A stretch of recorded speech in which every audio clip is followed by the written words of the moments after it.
Top quality और consistent performance के लिए सिर्फ सिल्वर पंप नाम याद रखना।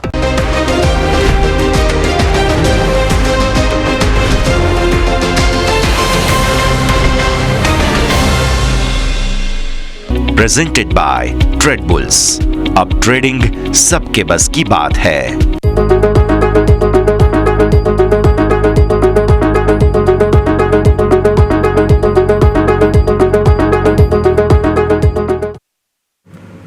Hello, good afternoon. સ્વાગત આપનું ક્લોઝિંગ કેપિટલમાં. હું યશ આપની સાથે. ભારતીય શેર બજાર એકદમ રેન્જમાં બંધાયા છે. કયા પ્રકારનું એક્શન બન્યું છે તે સમજીશું. પણ શરૂઆત હેડલાઇન્સની સાથે કરીશું. નાની રેન્જમાં સુસ્ત બજાર. નિફ્ટી સતત 5મા દિવસે 25,500 ને નીચે કરી રહ્યું છે કારોબાર. આ તરફ સેન્સેક્સ પણ દિવસભર નાની રેન્જમાં.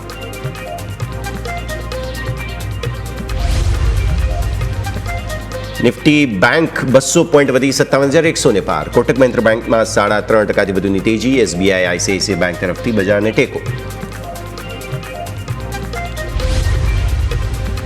બહાર દેશ પર અમેરિકાના ટેરિફને કારણે ટેક્સટાઇલ શેરમાં ઉછાળો. રેમન્ડ વર્ધમાન ટેક્સટાઇલ સિયારામમાં 6%થી લઈને 15% સુધીની તેજી.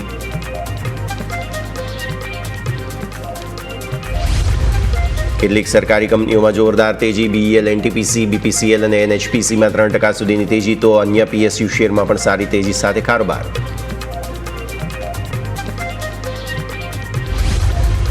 મિડ કેપ અને સ્મોલ કેપ શેરમાં સારી recovery. Capital India, Sonata software, lemon tree હોટેલમાં 10% સુધીની તેજી. તો અન્ય શેરમાં પણ સારી ખરીદદારી.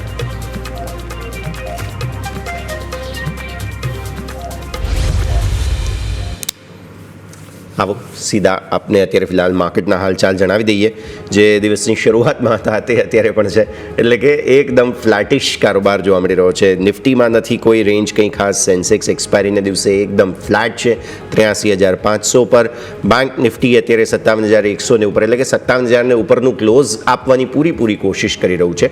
બટ સ્ટીલ તમે જોવા જાઓ તો એક્શન તમને ભરપૂર અહીંયા રહેતું જોવા મળી રહ્યું છે. આવો સીધા જ આપને લઈ જઈએ મારા સહયોગી યોમિક પાસે અને સમજીએ ચાર્ટ પરનું આજનું એક્શન.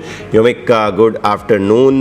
માર્કેટ એકદમ રેન્જમાં છે અને જેન સ્ટ્રીટની ગેરહાજરીની પહેલી એક્સપાયરી આમ જોવા જાઓ તો ઘણા લોકો એક્સ પર તેને નીરસ પણ ગણી રહ્યા છે. જી યસ, ગુડ આફ્ટરનૂન. લોકો નિરાશ પણ થયા છે અને સાથે સાથે યાદ પણ આવી રહી છે કે એમ થાત કે આના કરતાં જેન સ્ટ્રીટ હતું તો સારું હતું, તો એટલીસ્ટ માર્કેટમાં કંઈક મૂવમેન્ટ હતી, માર્કેટને જોવાનું પસંદ આવતું હતું. બટ જોક સપાટ હવે આવો નજર કરીએ માર્કેટના આજે કયા લેવલ જે જોવા મળે. સ્વાભાવિક છે એકદમ નાનકડી રેન્જમાં આપણને કારોબાર જરૂરથી જોવા મળે છે. પરંતુ એક વસ્તુ સારું થયું છે નિફ્ટી અને બેંક નિફ્ટી બંનેમાં. એ શું થયું છે આવો આપણે ચાર્ટ ઉપર સમજી લઈએ. ચાર્ટ ઉપર તમે નજર કરશો તો આ ડેઇલી ચાર્ટ તમને જોવા મળે. નો ડાઉટ છેલ્લા આપણે જોઈએ તો 3-4 દિવસથી એકદમ નાનકડી ચોપી રેન્જમાં આપણને માર્કેટ જરૂર જોવા મળે છે.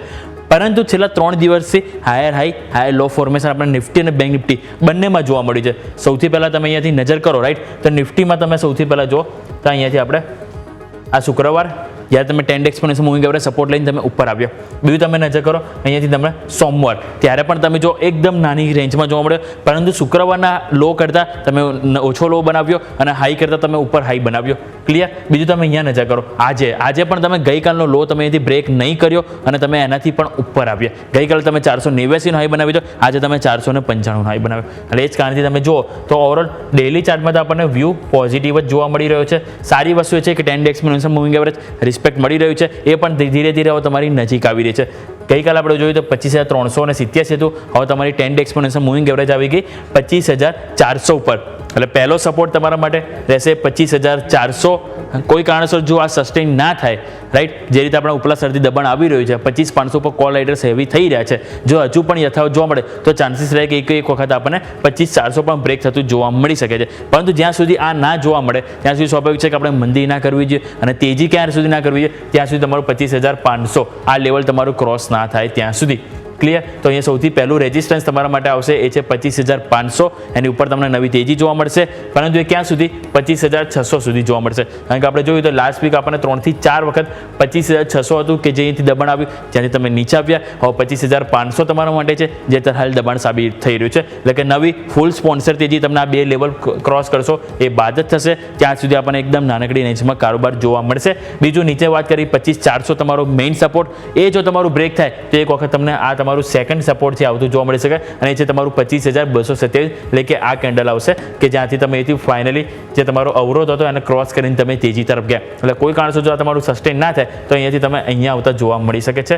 એટલા માટે જ આપણે અહીંથી 25,400 25,227 સપોર્ટ ઉપર અવરોધ તરીકે 25,500 25,602 રેઝિસ્ટન્સ તરીકે આપણે ફોકસ કરીશું. પણ જેમ આપણે જોયું કે આપણને 10 day exponential moving average full support આપી રહી છે તો લેટ્સ વી હોપ કે આપણને હજુ પણ આ સપોર્ટ આગળ યથાવત રહે. ક્લિયર? તો આવો 15 મિનિટ ઉપર નજર કરી લઈએ. 15 મિનિટ જોશો તો આપણને એકદમ નાનકડી રેન્જમાં આપણને કારોબાર આજે દિવસ દરમિયાન જોવા. ઇવન આજે નહીં ગઈકાલે પણ તમે નજર કરો તો તમારું ઉપરની તરફ તમારા માટે આ લેવલ હતું જ્યાં બ્લેક લાઇન મેં દોરી છે 25,475. ગઈકાલે સૌથી પહેલાં તમે જુઓ તો 15 મિનિટમાં આ બે કેન્ડલ અહીંયા બીજી વખત બે વખત તમે ત્યાં એટેન્ડ કર્યું. તમે 4 વખત ટોટલ તમે 15 મિનિટની કેન્ડલ 25,475 આજુબાજુથી અવરોધ આવ્યો. નીચેની તરફ તમે આવો તો નીચેની તરફ તમારા માટે આ લેવલ આવે છે 400 થી 420 આજુબાજુ. 420 આજુબાજુ તમે અહીંયા આવો. ગઈકાલે તમે જુઓ એક વખત, બે વખત, 3, 4 અને ઇવન 5 વખત. 4 થી 5 વખત તમે એટેમ્પ કર્યા, 420 બાજુ ગયા અને ત્યાંથી તમે સપોર્ટ લીધો અને ક્લોઝિંગ તમારું અહીંયા જોવા મળ્યું એક્ઝેક્ટલી અહીંયા. અને આજે શું થયું? તમે ઓપન થયા, ઓપન નીચે તમે ઓપન થયા બાદ મજબૂતી આવી, અહીંયા અવરોધ આવ્યો. અહીંયા 2 થી 3 વખત તમે એટેમ્પ કર્યા, 475 સસ્ટેન ના થયા, નીચે આવ્યા, ફરીથી ઉપર ગયા, અહીંયા 475 આજુબાજુ ગયા, સસ્ટેન ના થયા અને નીચે આવ્યા અને અત્યારે તમે જોશો 465 આજુબાજુ. એટલે આ જે રેન્જ આપણે 50 અંકની રેન્જ હતી ગઈકાલે અને આજે બંને દિવસ જોતા 50 અંકની રેન્જની વચ્ચે માર્કેટ કન્સોલિડેશન કરી રહ્યું છે. એટલે સ્વાભાવિક છે નવી તેજી પણ આની ઉપર જોવા મળશે. આપણે જેમ વાત કરીએ કે અહીંયા 25,475 આપણે ઓલરેડી કયો લેવલ અહીંયાથી વાત કરી છે 25,500ની લેવલ કે જ્યાં તમારા માટે અહીંયાથી કોલ રાઇડર છે. એ જ કારણથી તમે આ રેન્જની ઉપર નથી જઈ રહ્યા. નીચે સપોર્ટ ક્યાં છે તો 25,400 અને એ જ કારણથી તમે અહીંયા બ્રેક નથી કરી રહ્યા. એટલે અત્યારે હાલ એઝ ઓફ નાઉ આવતીકાલ માટે પણ 25,400 25,500 આ 100 અંકની રેન્જ ફોકસ કરીશું. એ અહીંયાથી નીચે બ્રેક કરે તો આપણે 25,227 અને જો ઉપર બ્રેક કરે તો આપણને 25,600 આ લેવલ આવતા જોવા મળી શકે છે. સ્વાભાવિક અત્યારે હાલ આપણે બહુ મોટા લેવલ ડિસ્કસ નહીં કરીએ કારણ કે માર્કેટ એક નાની કન્સોલિડેશન રેન્જમાં આપણને જોવા મળી રહ્યું છે. તો આવો અહીંયાથી નજર કરી લ્યો ઓઆઈ ડેટા ઉપર તમે નજર કરશો તો ત્યાં પણ તમારા માટે એ જ રેન્જ બનતી જોવા મળી રહી છે. આ આપણે બેંક નિફ્ટીનો છે. એક વખત આપણે નિફ્ટીનો પણ આપણે ઓઆઈ ડેટા એક વખત સ્ક્રીન પર લઈને આવીશું. તો નિફ્ટીમાં ઓઆઈ અને ઓઆઈ ચેન્જ એક વખત આપણે નજર કરી લઈએ તો ઓઆઈમાં પણ તમે જોશો તો તમારા માટે 25,500 કે જ્યાં તમને કોલ રાઇટર્સ હેવી જોવા મળી રહે છે. અત્યારે તમે નજર કરો તો 25,000 આ તમે નજર કરો 25,450 ત્યાં તમે જોશો તો આજના દિવસે કેટલા નવા આવ્યા છે. તમે જુઓ કોલ રાઇટર્સ અને પુટ રાઇટર્સ બંને સેમ જોવા મળે છે અને બંનેની સંખ્યા જોશો 45 થી 50 લાખ જોવા મળી છે અને એ જ કારણથી તમે અત્યારે હાલ 25,450ની નજીક જ છો. નીચેની તરફ ફૂલ સપોર્ટ તમને મળ્યો 25,400 ઉપર અને ત્યાં તમે જુઓ તો આજના દિવસે નવું એડિશન કેટલું થયું છે 55 લાખ તમારા માટે આજના દિવસ આવે છે અને એ સાથે કુલ ટોટલ તમારા માટે જોશો તો 25,400 ઉપર તમારા માટે હાલ 50 લાખ આપણને જોવા મળી રહ્યા છે પુટ રાઇટર્સ. બીજું તમે કોલ રાઇટર્સ તમે નજર કરો તો 25,500 ઉપર તમારા માટે જોવા મળી રહ્યા છે. એ છે અહીંયાથી 72 લાખ ઓલમોસ્ટ 1,65,00,000 એટલે કે અહીંયા 1.65 કરોડ તમારા માટે કોલ રાઇટર્સ છે અને 25,400 ઉપર પુટ તમારા માટે 1.21 કરોડ છે. 1.21 કરોડમાંથી આજે 50 લાખ આવ્યા. ક્લિયર? એટલે આપણે ટોટલ 1.21 કરોડ પર પહોંચ્યા પર એટલે અહીંયા ફૂલ સપોર્ટ છે નો ડાઉટ. પરંતુ આગળ અવરોધ પણ તમારા માટે એ જ લેવલ બની રહ્યું છે. ત્યાં નજર કરો 1.65 કરોડ ઇવન એમાંથી આજે જ તમે જોશો તો 70 થી 75 લાખ આપણને આવે છે. એટલે ગઈકાલે પણ આપણે ફેલ થયા 25,500ને એટેમ્પ કરવામાં. આજે પણ તમે જો તો આપણને અહીંયાથી ફેલર જ સાબિત થયું છે. એટલે સ્વાભાવિક છે કે આ એક રેન્જ છે 25,400 25,500 જ્યાં આપણે હાલ એઝ ઓફ નાઉ ફોકસ કરીશું. આ વાત થઈ ગઈ નિફ્ટીની. આવો નજર કરીએ બેંક નિફ્ટી ઉપર સેટઅપ બની. બેંક નિફ્ટી આજે ફૂલ તેજીના મૂડમાં હતું. તમે સવારથી જોશો તો મજબૂતીમાં હતું all thanks to Kotak Mahindra bank. Sara Q1 update આવ્યા અને એ બાદ સ્ટોક 3.5% ઉપર હતો અને એ જ કારણથી તમે જો સારી એવી તેજી જોવા મળી અને એમાં પણ સેમ નિફ્ટીની જેમ બેંક નિફ્ટીમાં પણ આપણને હાયર હાઈ અને હાઈ લો ફોર્મેશન આપણને છેલ્લા 3 દિવસથી જોવા મળ્યું છે. સારી વસ્તુ એ છે કે છેલ્લા 4 દિવસથી 10 ડે એક્સપોનેન્શિયલ મૂવિંગ એવરેજને સપોર્ટ આપી રહ્યું છે, રિસ્પેક્ટ આપી રહ્યું છે. નજર કરો અહીંયા ગુરુવારે, આ શુક્રવારે, પછી તમે સોમવાર, ઇવન આજે મંગળવારે 4 દિવસથી 10 ડે એક્સપોનેન્શિયલ મૂવિંગ એવરેજને ટચ કરે છે અને ત્યાંથી ઉપર આવે છે. તમે એટલા જ કારણથી આપણે 56,935 કે જે અત્યારે હાલ તમારા માટે બની રહ્યું છે 10 ડે એક્સપોનેન્શિયલ મૂવિંગ એવરેજ. કોઈ પણ કારણોસર આપણે એની નીચે જાય એ બાદ જ નેગેટિવ વ્યૂ રાખવો જોઈએ અને જો એક વખત બ્રેક થાય તો તમારે આ લેવલ વોચ કરીશું 56,623 કારણ કે લાસ્ટ વીકનો આપણે શું છે લો છે. એટલે પહેલો તમારો સપોર્ટ 56,935 એટલે 57,000 લેવલ કે જ્યાં આપણને ઓલરેડી પુટ રાઇટર્સ પણ છે. બીજો લેવલ તમારા માટે 56,623 જે લાસ્ટ વીકનો હજી લો જોવા મળે છે. આ બે લેવલ તૂટી જાય તો આ ગેપ છે 56,235 નો આપણને અહીંથી ફિલઅપ થતો જોવા મળી શકે છે. પરંતુ જ્યાં સુધી આ બે લેવલ સસ્ટેન થાય અને સ્વાભાવિક છે કે આપણે એટલો હાલ નેગેટિવ વ્યૂ બેંક નિફ્ટી માટે ના રાખવો જોઈએ, પરંતુ ફૂલ કોન્ફિડન્સ સાથે તેજી ક્યારે રાખવી આ પણ તો એક ક્વેશ્ચન છે. તેના માટે આપણે સૌથી પહેલાં 57,200 આ મહત્વનું લેવલ છે. શા માટે? તમે આજે એકદમ લાઇટ બ્લુ કલરની જે લાઇન જે દોરેલી છે નજર કરો, અહીંયા આનો તમારો હાઈ ત્યાં જોવા મળ્યો છે, આનો તમારો ક્લોઝિંગ અહીંયા જોવા મળ્યો છે, આ કેન્ડલનો તમે નજર કરો તો તમને લો અહીંયા જોવા મળે છે, અહીંયા પણ એટેમ્પ કર્યા બાદ તમને સપોર્ટ મળ્યો. હવે છેલ્લા 4 દિવસથી જોશો તો તમે શુક્રવારે ત્યાંથી તમને અહીંથી રિજેક્શન આવ્યું, ઇવન આજે પણ જો તમે ત્યાં ઉપર ગયા ત્યાંથી રિજેક્શન આવ્યું. એટલે તમે જોઈ રહ્યા છો કે વારંવાર 57,200 છેલ્લા 2 વીકમાં તમે જોશો તો 6 થી 7 વખત આપણને અહીંથી એક્ટિવેટ થતું જોવા મળ્યું છે. જો તમે ઉપર ટકી જાઓ છો તો તમને સપોર્ટ તરીકે કામ કરે, અને તમે નીચે આવી જાઓ છો તો એક વખત તમને અવરોધ તરીકે કામ કરે છે. એટલે સ્વાભાવિક છે કે 57,200 જે પહેલું તમારું રેઝિસ્ટન્સ રહેશે એને પાર ટકવું જરૂરી છે. એ ટકી જાઓ તે બાદ તમારા માટે 57,500 એક રહેશે, કારણ કે ત્યાં તમારા માટે છે પુટ કોલ રાઇટિંગ ઝોન છે. જેમ આપણે જોયું કે નિફ્ટીમાં આપણને અહીંથી 25,500 600 ઉપર હેવી કોલ રાઇટર્સ છે, એ જ રીતે આપણને બેંક નિફ્ટીમાં 57,500 ઉપર કોલ રાઇટર્સ આવી છે. એ જ કારણથી આપણે 57,200 57,500 આ બે ક્લિયર છે લેવલ છે કે જ્યાં આપણને થોડુંક દબાણ સેલોન રાઇઝ જોવા મળે. નીચેની તરફ આપણે 10 એક્સપોનેન્શિયલ મૂવિંગ આવે એટલે આપણે અહીંથી ખરીદીની રાય બનાવવી જોઈએ, જે તમારી 57,000ની નજીક જોવા મળી રહી છે. આ વાત થઈ ગઈ ડેઇલી ચાર્ટ ક્લિયર. આવો નજર કરી લઈએ 15 મિનિટ ઉપર. 15 મિનિટમાં તમે જોશો તો અહીંયા પણ સ્વાભાવિક છે કે સેમ આપણે મજબૂતી ઓપનિંગમાં જોવા મળી ગઈ, પરંતુ એ બાદ તમે નજર કરો, હા નિફ્ટી કરતાં નો ડાઉટ સ્ટ્રક્ચર ઘણું સારું છે. નિફ્ટીમાં આપણે શું જોયું કે છેલ્લા 2 દિવસથી આ એક રેન્જ છે, એની વચ્ચે તમને અહીંથી કારોબાર જોવા મળ્યો છે, રાઈટ. પરંતુ અહીંયા શું થયું તમે નજર કરો, 7 તારીખે તમને તેજી આવી, પછી તમે નીચે આવ્યા અને તમે અહીંયા નો ડાઉટ તમે નીચેના લેવલે ક્લોઝ જરૂર થયા, પરંતુ આજનું લેવલ નજર કરો, આજે તમે ઓપન થયા બાદ તેજી આવી અને તમે ઉપરના લેવલ બાજુ તમે અહીંયા કારોબાર કરી રહ્યા છો. આ ડિફરન્સ અત્યારે હાલ નિફ્ટી અને બેંક નિફ્ટીમાં, અને એ જ કારણથી તમે જુઓ તો બેંક નિફ્ટી અત્યારે હાલ આપણને મજબૂતી સાથે કામકાજ કરતું જોવા મળી રહ્યું છે. અને એમાં અત્યારે પણ તમે જુઓ તો 160 પોઈન્ટની મજબૂતી 57,100 ટકાવી રાખવાના પૂરેપૂરા પ્રયત્નો જોવા મળી રહ્યા છે. નિફ્ટી 25,450 એટલે કે એ જ રેન્જમાં હાલ આપણને કારોબાર જોવા મળી રહ્યું છે. તો આમાં સિમ્પલ આપણે જેમ વાત કરી કે તમારા માટે 57,048 કે જ્યાં તમારો મલ્ટિપલ તમે જોશો તો અહીંયાથી જે આ એક સપોર્ટ તરીકે પણ કામ કરશે. અને બીજી વસ્તુ કે જેમાં આપણે વાત કરી 56,935 જે તમારે 10 ડે એક્સપોનેન્શિયલ મૂવિંગ એવરેજ આવે, એટલે 57,000 આ બંનેની એવરેજ લઈ લીધા 57,000 થાય, એટલે 57,000 એ મહત્વનું લેવલ છે. જેમ આપણે નિફ્ટીમાં 24,400નું છે. તો આ વાત થઈ ગઈ સપોર્ટ. તેજી માટે જેમ વાત કરી કે 57,500 શા માટે અહીંયાથી આવો એક વખત ઓવાઈ ડેટા ઉપરથી થોડુંક વધારે ક્લિયર કરીએ. ઓવાઈ ડેટા લઈને આવો આપણે બેંક નિફ્ટીના, તો બેંક નિફ્ટીના ઓવાઈમાં તમે ફોકસ કરો 57,500 મેં કીધું તમને, કારણ કે અહીંયા તમને કોલ રાઇટર સૌથી હેવી જોવા મળી રહે છે. 57,000 લેવલ તમારા માટે મેક ઓર બ્રેક લેવલ છે. પહેલાં 56,500 હતું, જેથી હવે તેજીમાં 3 દિવસમાં તમે ઉપર આવ્યા, અને 57,500 આ લેવલ તમારા માટે મેક ઓર બ્રેક છે. પુટ રાઇટર્સ જુઓ તમારા માટે અહીંયાથી ઓલમોસ્ટ 15 લાખથી વધારે જોવા મળી રહ્યા છે, અને એ જ કારણથી તમે છેલ્લા ઘણા 3 થી 4 દિવસથી 10 એક્સપોનેન્શિયલ મૂવિંગ એવરેજને સપોર્ટ આપી રહ્યા છો, અને 57,000થી તમને વારંવાર બાઉન્સ બેક જોવા મળે છે. 56,500 તો ઓલરેડી તમારા માટે સપોર્ટ છે જ, પરંતુ 57,000 હાલ મેઇન છે કે જે તૂટવાના ચાન્સીસ અત્યારે હાલ એઝ ઓફ નાઉ આપણને ફોકસ લાગી નથી, અહીંયાથી બહુ ચાન્સીસ ઓછા લાગી રહ્યા છે. નવી તેજી 57,500 ને પાર આપણને જોવા મળી શકે, જે આપણે એક વખત 58,000 તરફના પણ આગે કુછ બતાવી શકે છે. આ વાત થઈ ગઈ ઓવાઈ ચેન્જ લઈને આવો. ઓવાઈ ચેન્જ પણ એક વખત નજર કરી લઈએ. ઓવાઈ ચેન્જ તમે નજર કરશો તો આજના દિવસે તમારા માટે અહીંયાથી 57,000નું લેવલ કે જ્યાં સૌથી વધારે આપણને પુટ રાઇટર્સ આવ્યા, ઇવન 56,900 ઉપર આવ્યા. સારી વસ્તુ એ કે 57,600 અને 57,200 ટોટલ 3 થી 4 તમે સ્ટ્રાઇક પ્રાઇસ પકડી લો, 56,900 થી 57,200 સુધીની બધામાં તમે જોશો તો આજે પુટ રાઇટર્સ આવ્યા છે. કોલ રાઇટર્સ નો ડાઉટ આવ્યા છે 57,200 ઉપર, પરંતુ એટલા બધા નથી આવ્યા જેટલા આપણને પુટ રાઇટર્સ આવે છે. એટલે કે આજનો જે ઓવાઈ ડેટા છે નિફ્ટી કરતાં બેંક નિફ્ટીમાં ક્યાંક ને ક્યાંક આપણે પોઝિટિવ કન્સોલિડેશન ટુ પોઝિટિવ જોવા મળે છે.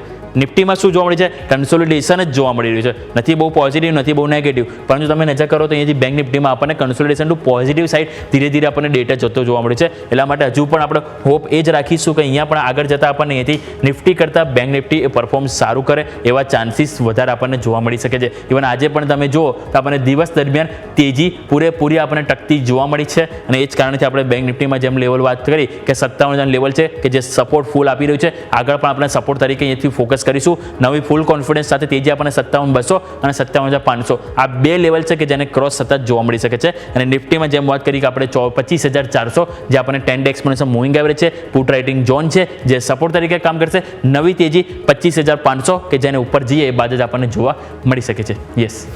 ઓકે, તો આ સંકેતો છે કે જેને ધ્યાન પર રાખવાના રહેશે. યોમિક પછી શોમાં આપના સાથે ફરી એકવાર જોડાઈએ. મીનવાઇલ માર્કેટ સહેજ રેન્જમાં છે, કોઈ ખાસ પરિવર્તન નથી, એટલે એ સ્થિતિને ધ્યાન પર રાખતા આવો એક નાનકડા વિરામનો સમય થયો છે. બ્રેક લઈશું અને બ્રેક બાદ આ રજૂઆતને આગળ યથાવત રાખીએ.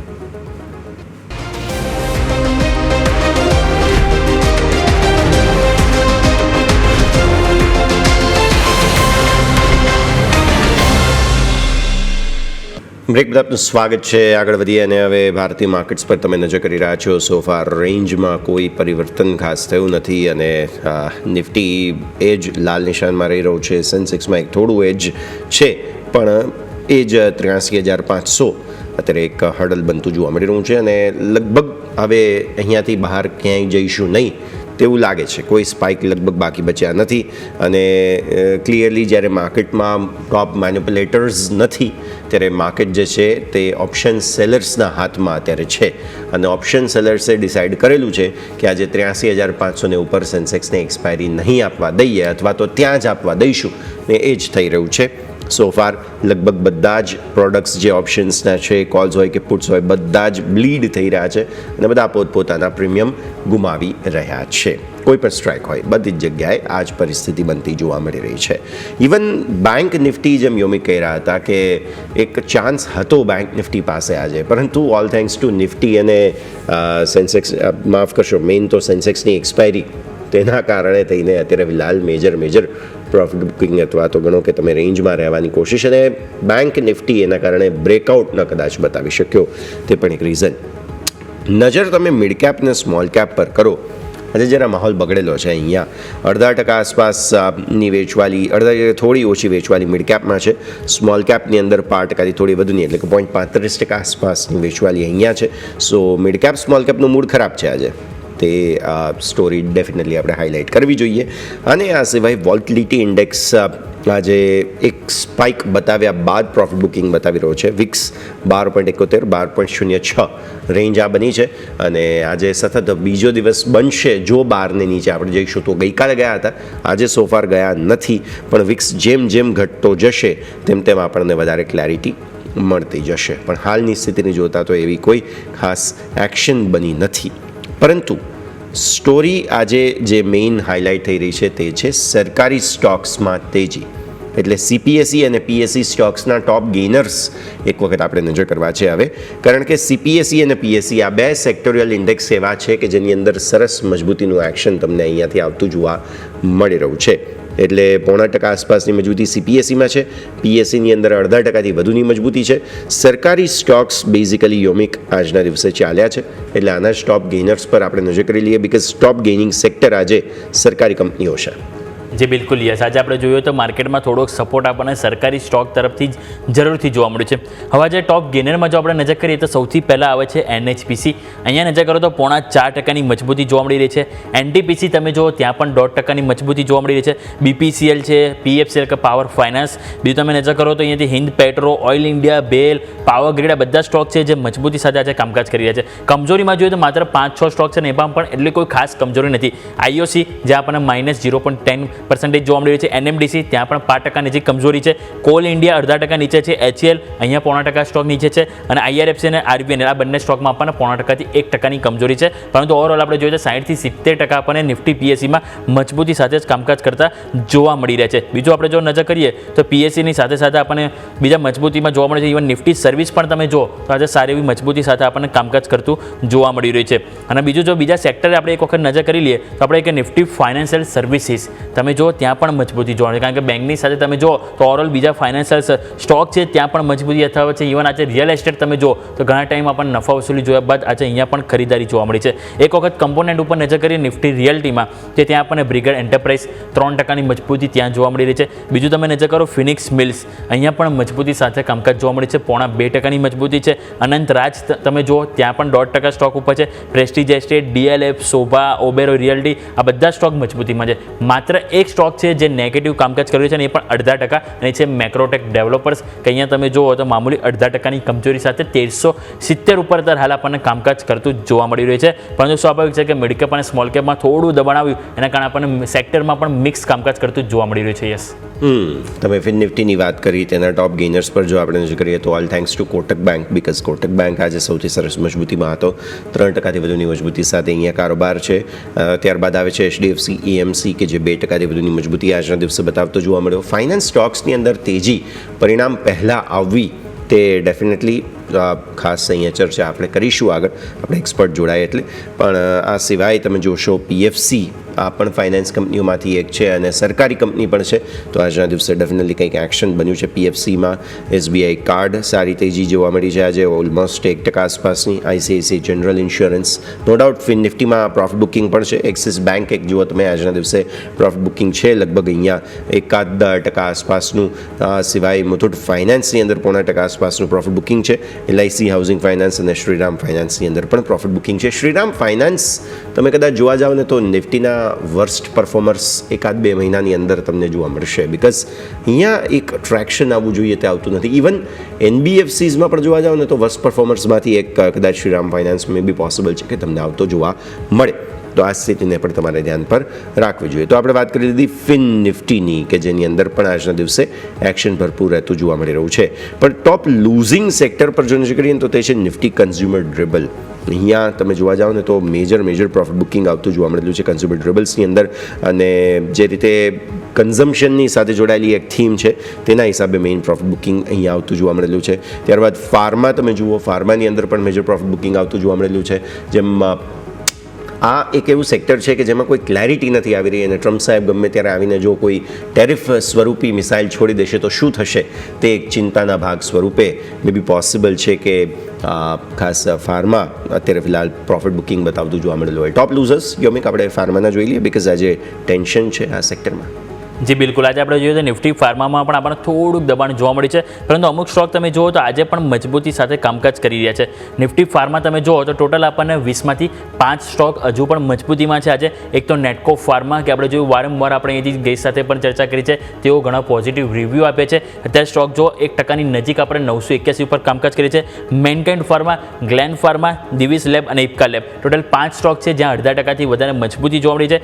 કમજોરીમાં તમે જુઓ તો આજે ઓરોબિંદો ફાર્મા સૌથી વધારે નફા વસૂલી જોવા મળી રહી છે, ત્યાં આપણને 3.5% સ્ટોક નીચે આવી રહ્યો છે. બીજું તમે નજર કરો તો લુપિન અહીંયા 3% સ્ટોક નીચે જોવા મળી રહ્યો છે. ગ્રેન્યુઅલ્સ, ડોક્ટર રેડ્ડી, બીજું તમે જુઓ તો એલ્કેમ લેબ અહીંયા પણ સ્ટોક આપણને નીચે જોવા મળી છે. સિપ્લા જુઓ તમે ત્યાં પણ સ્ટોક નીચે જોવા મળી રહ્યો છે. પછી તમે નજર કરો તો બાયોકોન છે કે જે આજે સતત બીજા દિવસે નફા વસૂલી જોવા મળી છે.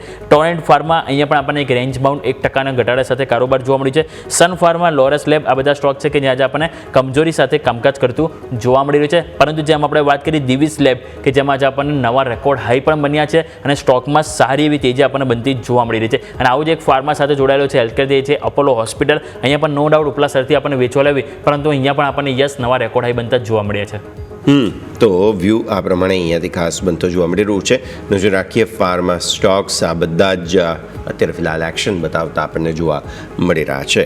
આગળ વધીએ બીજા સેક્ટર પર નજર કરીએ. આજે પ્રાઇવેટ બેન્ક્સની અંદર ખાસું એવું એક્શન તમને બનતું જોવા મળેલું છે અને પ્રાઇવેટ બેન્ક્સની અંદર એક્શનનું રીઝન છે કોટક મહિન્દ્ર બેંક દ્વારા આજે બિઝનેસ અપડેટ આપવામાં આવ્યા હતા. એક વખત હું તમને બિઝનેસ અપડેટ જે માહિતી આપણા પાસે છે તે જણાવી દઉં. કોટક મહિન્દ્ર બેંકે પોતાના ડિપોઝિટ્સ, એડવાન્સીસ બધાની અંદર સરસ ગ્રોથ બતાવ્યો છે, જેના કારણે થઈને આજે પ્રાઇવેટ બેન્ક્સ બહુ જ સરસ સપોર્ટ આપી રહ્યા છે. કુલ ડિપોઝિટ તમે જુઓ 4.35 લાખ કરોડથી 12.9% વધીને 4.92 લાખ કરોડ રૂપિયા થઈ છે. એટલે બહુ મેજર સુધારો તમને અહીંયા આવતો જોવા મળેલો છે અને તેની સીધી અસર તમને અહીંયા આવતી જોવા મળી રહી છે. ત્યારબાદ કોટક મહિન્દ્ર બેંકના ડિપોઝિટ બાદ એડવાન્સીસનો આંકડો પણ તમે જોશો, જે નેક્સ્ટ સ્લાઇડ પણ લઈને આવીએ, જેમાં પણ તમને જોવા મળશે ઓવરઓલ સુધારો છે અને આ સુધારાથી પ્રાઇવેટ બેન્ક્સના પરિણામો સારા રહેશે તેવા હોપ્સ જાગ્યા છે. નેટ એડવાન્સીસ 14% વધીને 4.45 લાખ કરોડ રૂપિયા થઈ ગયા છે. તો આ પણ એક મેજર ઇનપુટ સામે આવતું જોવા મળી રહ્યું છે. બેઝિકલી એમનું કલેક્શન પણ બહુ સારું છે, જેના કારણે પણ એક આ પરિસ્થિતિ. કાસા તમે જોવા જાઓ તો કાસા એનું બેઝિકલી 1.92 લાખ કરોડ રૂપિયા થયું છે 4.2%ના વધારા સાથે. એટલે આ પણ એક બહુ જ સારા સુધારા અહીંયાથી ખાસ બની રહ્યા છે. અને એકંદરે આ જે બિઝનેસ અપડેટ આવ્યા તેના કારણે કોટક બેંકે સરસ રિસ્પોન્સ આપ્યો અને કોટક બેંકને કારણે અલ્ટિમેટલી બેંક નિફ્ટીએ 57,000 ઉપરના ક્લોઝિંગ માટે જે કદાચ જરૂરી કારણ હતું તે મળી ગયું. પણ યોમિક ઓબ્વિયસલી પ્રાઇવેટ બેંક્સની અંદર કોટક બેંકે સ્ટોરી જરૂર બતાવી છે કે જે હાઇલાઇટ થયું અને તેના કારણે હોપ એક બધી જ પ્રાઇવેટ બેંક્સ માટે જાગી છે. જી બિલકુલ યસ. આજે આપણે જોઈએ તો આપણને સપોર્ટ આપવામાં બેંક નિફ્ટીમાં ખાસ કરીને ઇવન બેંક નિફ્ટી કહો કે ચાહે આપણે નિફ્ટી કહો, બંનેમાં આપણને જે કોટક મહિન્દ્રા બેંક હતું જેણે સારા એવા સપોર્ટ આપે છે. હવે એક વખત ચાર્ટ ઉપર આપણે નજર કરી લઈએ કે આપણને શું સેન્ટિમેન્ટ બનતા જોવા મળે છે.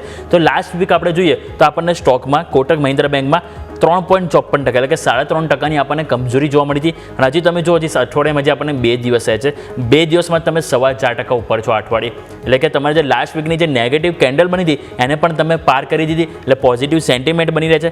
પરંતુ તમે આવો ડેઇલી ચાર્ટ ઉપર આપણે જો નજર કરીએ તો ડેઇલી ચાર્ટમાં તમે જોશો તો તમને અહીંયાથી 25 જૂનના રોજ 2240 આજુબાજુ હાઈ બન્યા હતા અને આજે પણ તમે જોશો તો તમને આજના હાઈ 2241 રૂપિયા છે. ત્યારે પણ ત્યાંથી જ તમને અહીંથી અવરોધ આવ્યો હતો. એટલે હવે આપણે વેઇટ કરીશું કે આવતીકાલે પરમ દિવસે જ્યારે પણ 2240 ઉપર આપણે અહીંથી ક્લોઝિંગ સૌથી પહેલાં વેઇટ કરીશું.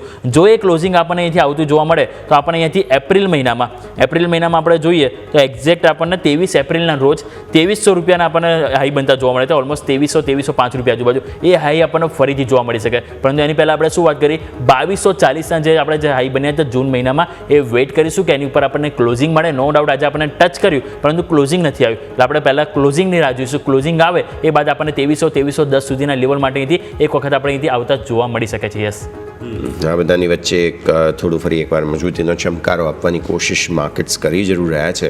બટ એઝ યુઝ્યુઅલ ઉપરના સ્તરો પર એ રેઝિસ્ટન્સ આવી પણ જાય છે, જેની વાત ઓલરેડી યોમિકે કરી લીધી છે. સો જોઈએ હવે છેલ્લે એક સ્પાઇક આપવાની કોશિશ મેઇન તો બેંક નિફ્ટી પર નજર છે. જેમ હમણાં આપણે વાત કરી પ્રાઇવેટ બેંક્સની, બેંક નિફ્ટીએ ઓલરેડી 57,258નો હાઈ બનાવેલો છે. પણ ત્યાંથી પછી જે આ પ્રોફિટ બુકિંગ આવ્યું that was the reason because of BSc expiry, Sensex expiry હતી. તેના કારણે થઈને બીએસસીથી યાદ આવ્યું બીએસસીનો સ્ટોક. આજે BSc, CDSL, MCX, even capital market સાથે જોડાયેલી બધી જ કંપનીઓ ટોપ લૂઝર્સ છે. બીએસસી આજનો ટોપ લૂઝર 6%થી વધુની નફા વસૂલી. એન્જલ વન અગેન અહીંયા પ્રોફિટ બુકિંગ 3.5-4%ની નફા વસૂલી. ત્યારબાદ તમે આવો અન્ય બીજા બધા જ કાઉન્ટર્સ જેમાં MCX પણ આ એક્સચેન્જ છે એક ટાઈપનું અને વોલ્યુમની ચિંતાને કારણે થઈને અહીંયા પણ પ્રોફિટ બુકિંગ આવતું જોવા મળ્યું. આ સિવાય અન્ય કાઉન્ટર્સ પણ છે જે બધા બતાવી રહ્યા છે કે માર્કેટને ટેન્શન છે હવે કે એક્સપાયરી ઇન્ટરેસ્ટિંગ નહીં રહે, સ્પાઇક્સ નહીં આવે બહુ, અને જો સ્પાઇક્સ નહીં આવે તો વોલ્યુમ ઘટી જશે અને જો વોલ્યુમ ઘટી જશે તો ભારતીય શેર બજારના ઓપ્શન્સની અંદર જે રિટેલ રોકાણકારોનું પાર્ટિસિપેશન છે તે ઓછું થઈ જશે. અલ્ટિમેટલી એક્સચેન્જીસને, CDSLને, એન્જલ વન જેવા જે મીડિયેટર્સ કહેવાય તે બધાના પ્રોફિટની અંદર એક અસર આવતી જોવા મળી શકે તેમ છે. તો આ એક મેજર ઇનપુટ અત્યારે ફિલહાલ છે, જેના કારણે થઈને બીએસસીના શેરમાં મેજર પ્રોફિટ બુકિંગ તમને આવતું આજના દિવસે જોવા મળ્યું અને સ્ટોક જેમ મેં વાત કરી તેમ 6%થી પણ વધુનું પ્રોફિટ બુકિંગ અત્યારે ફિલહાલ બતાવી રહ્યો છે. તો આ એક સમાચારોના બેઝિસ પર મેજર સ્ટોક કે જેના પર તમારે ફોકસ રાખવાનું હતું. આ સિવાય એક કાઉન્ટર કોન્કોર પણ આજના દિવસે ધ્યાન પર આવ્યો હતો. યોમિક બેઝિકલી બિઝનેસ અપડેટ્સ એમના સામે આવ્યા છે અને બિઝનેસ અપડેટ બાદ સ્ટોક અત્યારે ફિલહાલ એક્શનમાં છે. કોન્કોર બિલકુલ યસ. આજે આપણે નજર કરીએ તો એના જે અપડેટ આવ્યા હતા સૌથી પહેલાં એની ઉપર આપણે નજર કરી લઈએ. તેમનું જે કુલ વોલ્યુમ તમે નજર કરો તો એમની જે કુલ વોલ્યુમ 11.3% વધ્યું છે. સામે તમે એમના જો ડોમેસ્ટિક વોલ્યુમમાં નજર કરો તો ત્યાં પણ આપણને 9%નો વધારો જોવા મળે છે. એટલે કે ઓવરઓલ તમે જુઓ તો અપડેટ્સ એટલા કોઈ ખરાબ નથી જોવા મળ્યા. આપણને કહી શકાય કે ફ્લેટ ટુ પોઝિટિવ આપણને અહીંથી જોવા મળે છે કોન્કોનો અપડેટ. સ્ટોક તમે નજર કરો તો આજે આપણને નો ડાઉટ ઓપનિંગમાં આપણને એક ટાઈમે આપણને ઘસારો જોવા મળ્યો હતો, પરંતુ સેકન્ડ સેશનમાં તમે નજર કરો તો સારી અપસાઇડ આવી અપડેટ કંપનીના આવે. એ બાદ તમે જુઓ તો સ્ટોક 592થી આપણને એક વખત 600 ઉપરના 601 રૂપિયાના હાઈ બનતા જોવા મળે છે. એટલે સ્વાભાવિક છે કે અપડેટ બાદ આપણને સારી એવી તેજી જોવા મળી છે. જો આપણે અહીંથી વાત કરીએ મંથલી તો આ સ્ટોક એટલો નથી ચાલ્યો. આપણે જોયું તો છેલ્લા એક મહિનામાં પણ આ સ્ટોક આપણને 8% ડાઉનસાઇડ બતાવી રહ્યું છે. એટલે સ્વાભાવિક છે કે જો અપડેટ સારા આવે એ પ્રમાણે જો રિઝલ્ટ પણ કંપનીના સારા આવે આપણે ડિલિવર થાય તો આપણને આ જે ઘસારો છેલ્લા ઘણા ટાઈમથી જોવા મળે છે એ આપણને ફરીથી આપણને તેજી રીતે જોવા મળી શકે છે. યસ, ઓકે, સો વ્યૂ આ પ્રમાણે અહીંયાથી ખાસ બનતો જોવા મળી રહ્યું છે. નજર રાખવાની રહેશે. કોનકોર એક સ્ટોક હતો કે જે આજના દિવસે ડેફિનેટલી સમાચારોના બેઝિસ પર તમને એક્શનમાં રહેતો જોવા મળેલો છે.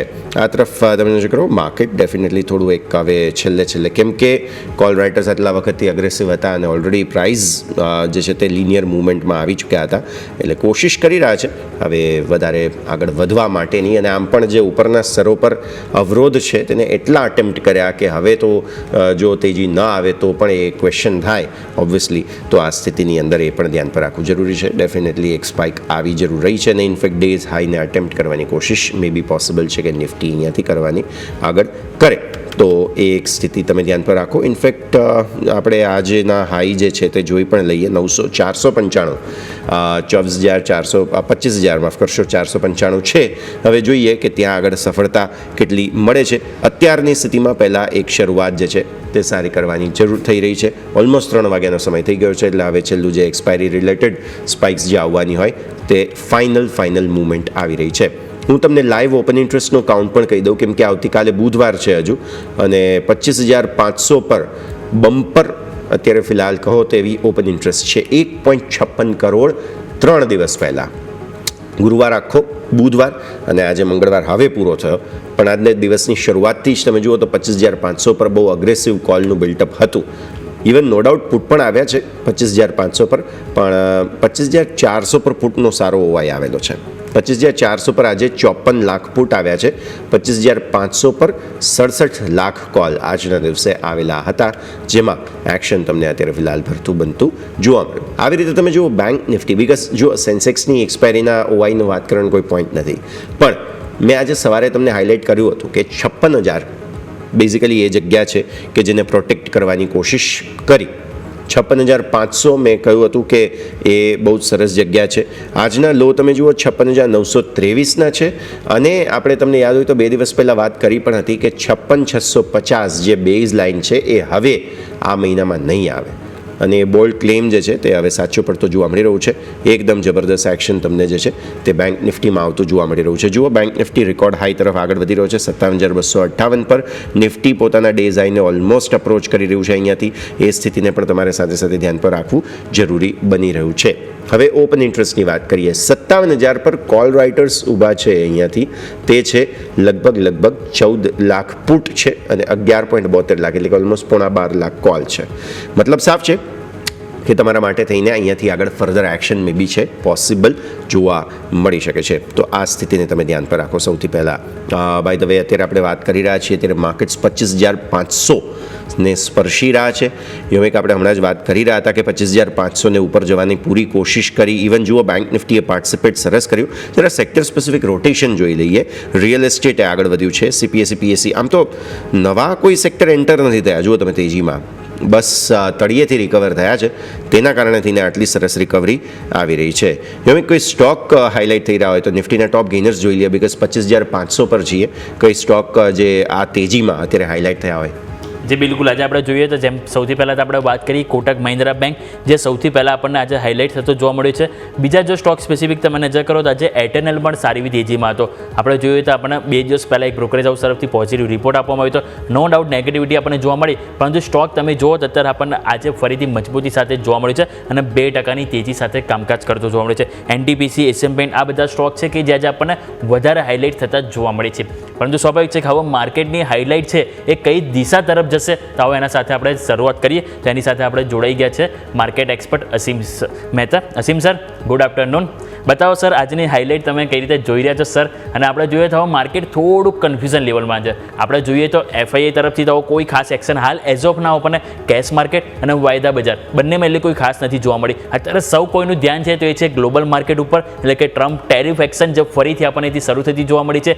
અમુક દેશો ઉપર લગાવી દીધા છે, અમુક જગ્યાએ લેટર હજુ મોકલવાના બાકી છે. એટલે આ લેટરમાં શું ખુલશે એને લઈને હવે લોકો કન્ફ્યુઝ છે. એટલે સ્વાભાવિક છે કે સર આ બધા જે કન્ફ્યુઝન લેવલ છે એને કઈ રીતે સર તમે એથી સમજાવો પહેલાં. અને કે માર્કેટને હવે સેન્સેક્સની એક્સપાયરી તો એકદમ લિનિયર જોવા મળી છે, હવે આવશે નિફ્ટીની એક્સપાયરી, તો સર કયા લેવલ છે કે જે આપણે એથી વોચ આઉટ કરીશું sir? Good afternoon yes, good afternoon Yomik. બહુ જ આમ ક્રિટિકલ કહી શકાય એવું સિચ્યુએશન એટલા માટે છે કે છેલ્લા કેટલાક દિવસથી માર્કેટ એકદમ નેરો રેન્જમાં ચાલે છે અને નેરો રેન્જમાં પણ તમે જોશો તો જે સ્ક્રિપ્ટનું કોન્ટ્રીબ્યુશન છે અમુક સ્ક્રિપ્ટનું બહુ હાઈ છે અને બાકીનામાં એકદમ ન્યુટ્રલ દેખાઈ રહ્યું છે. ઇવન બેંક નિફ્ટીમાં પણ એ જ પરિસ્થિતિ દેખાઈ રહી છે.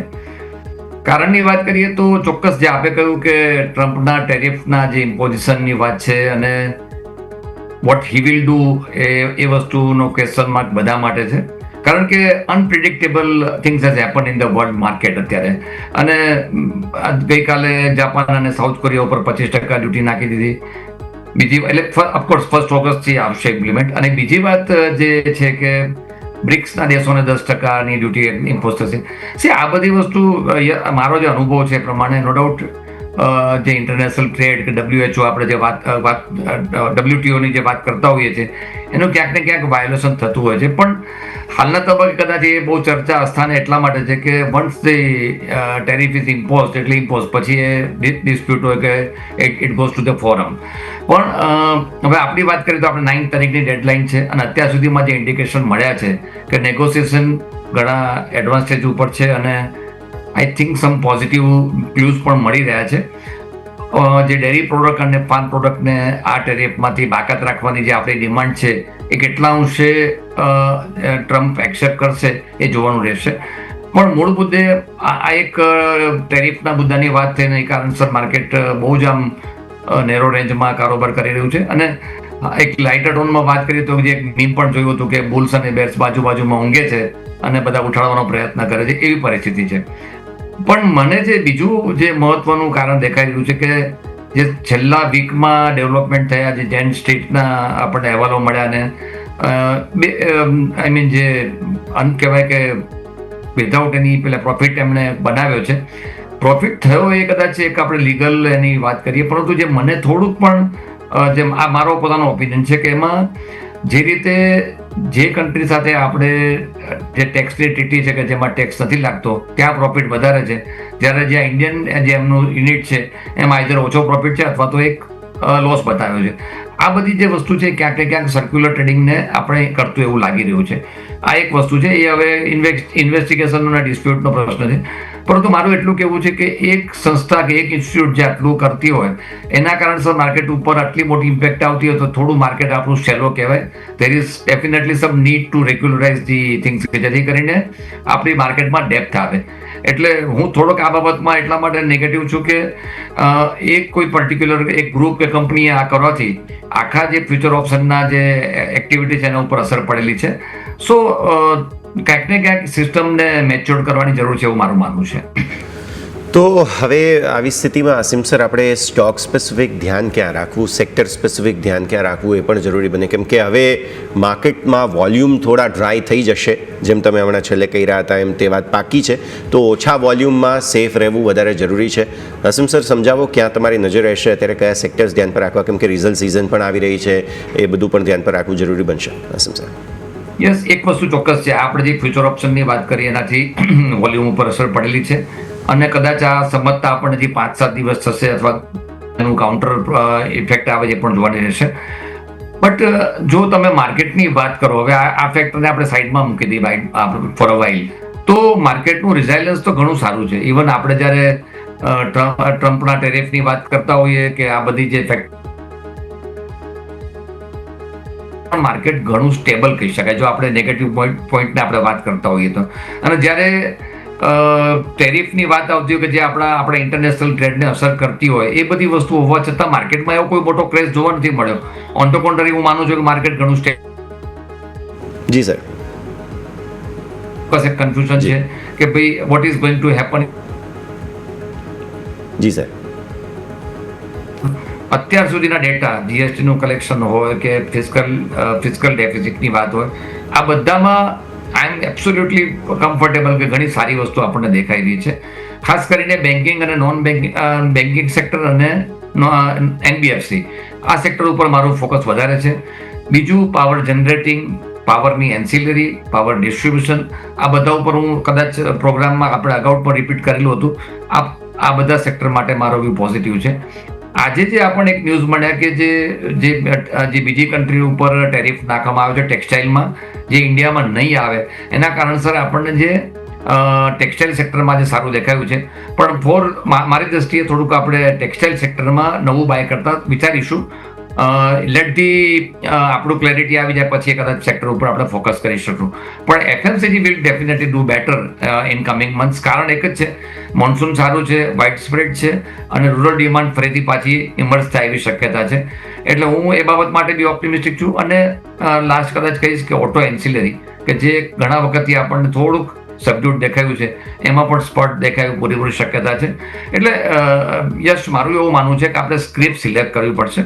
કદાચ સેક્ટર એઝ ધ હોલમાં બધી સ્ક્રિપ્ટ પરફોર્મ ના કરે, પણ સારી સ્ક્રિપ્ટમાં ડેફિનેટલી ઇન્વેસ્ટમેન્ટ કરવાની સારી તક દેખાઈ રહી છે. એટલે હવે ફોકસ મને લાગે છે કદાચ ટેકનિકલ કરતાં ફંડામેન્ટલ્સ પર હવે આવી જશે, કેમ કે ટેકનિકલમાં ઘણી બધી વાતો હોય છે.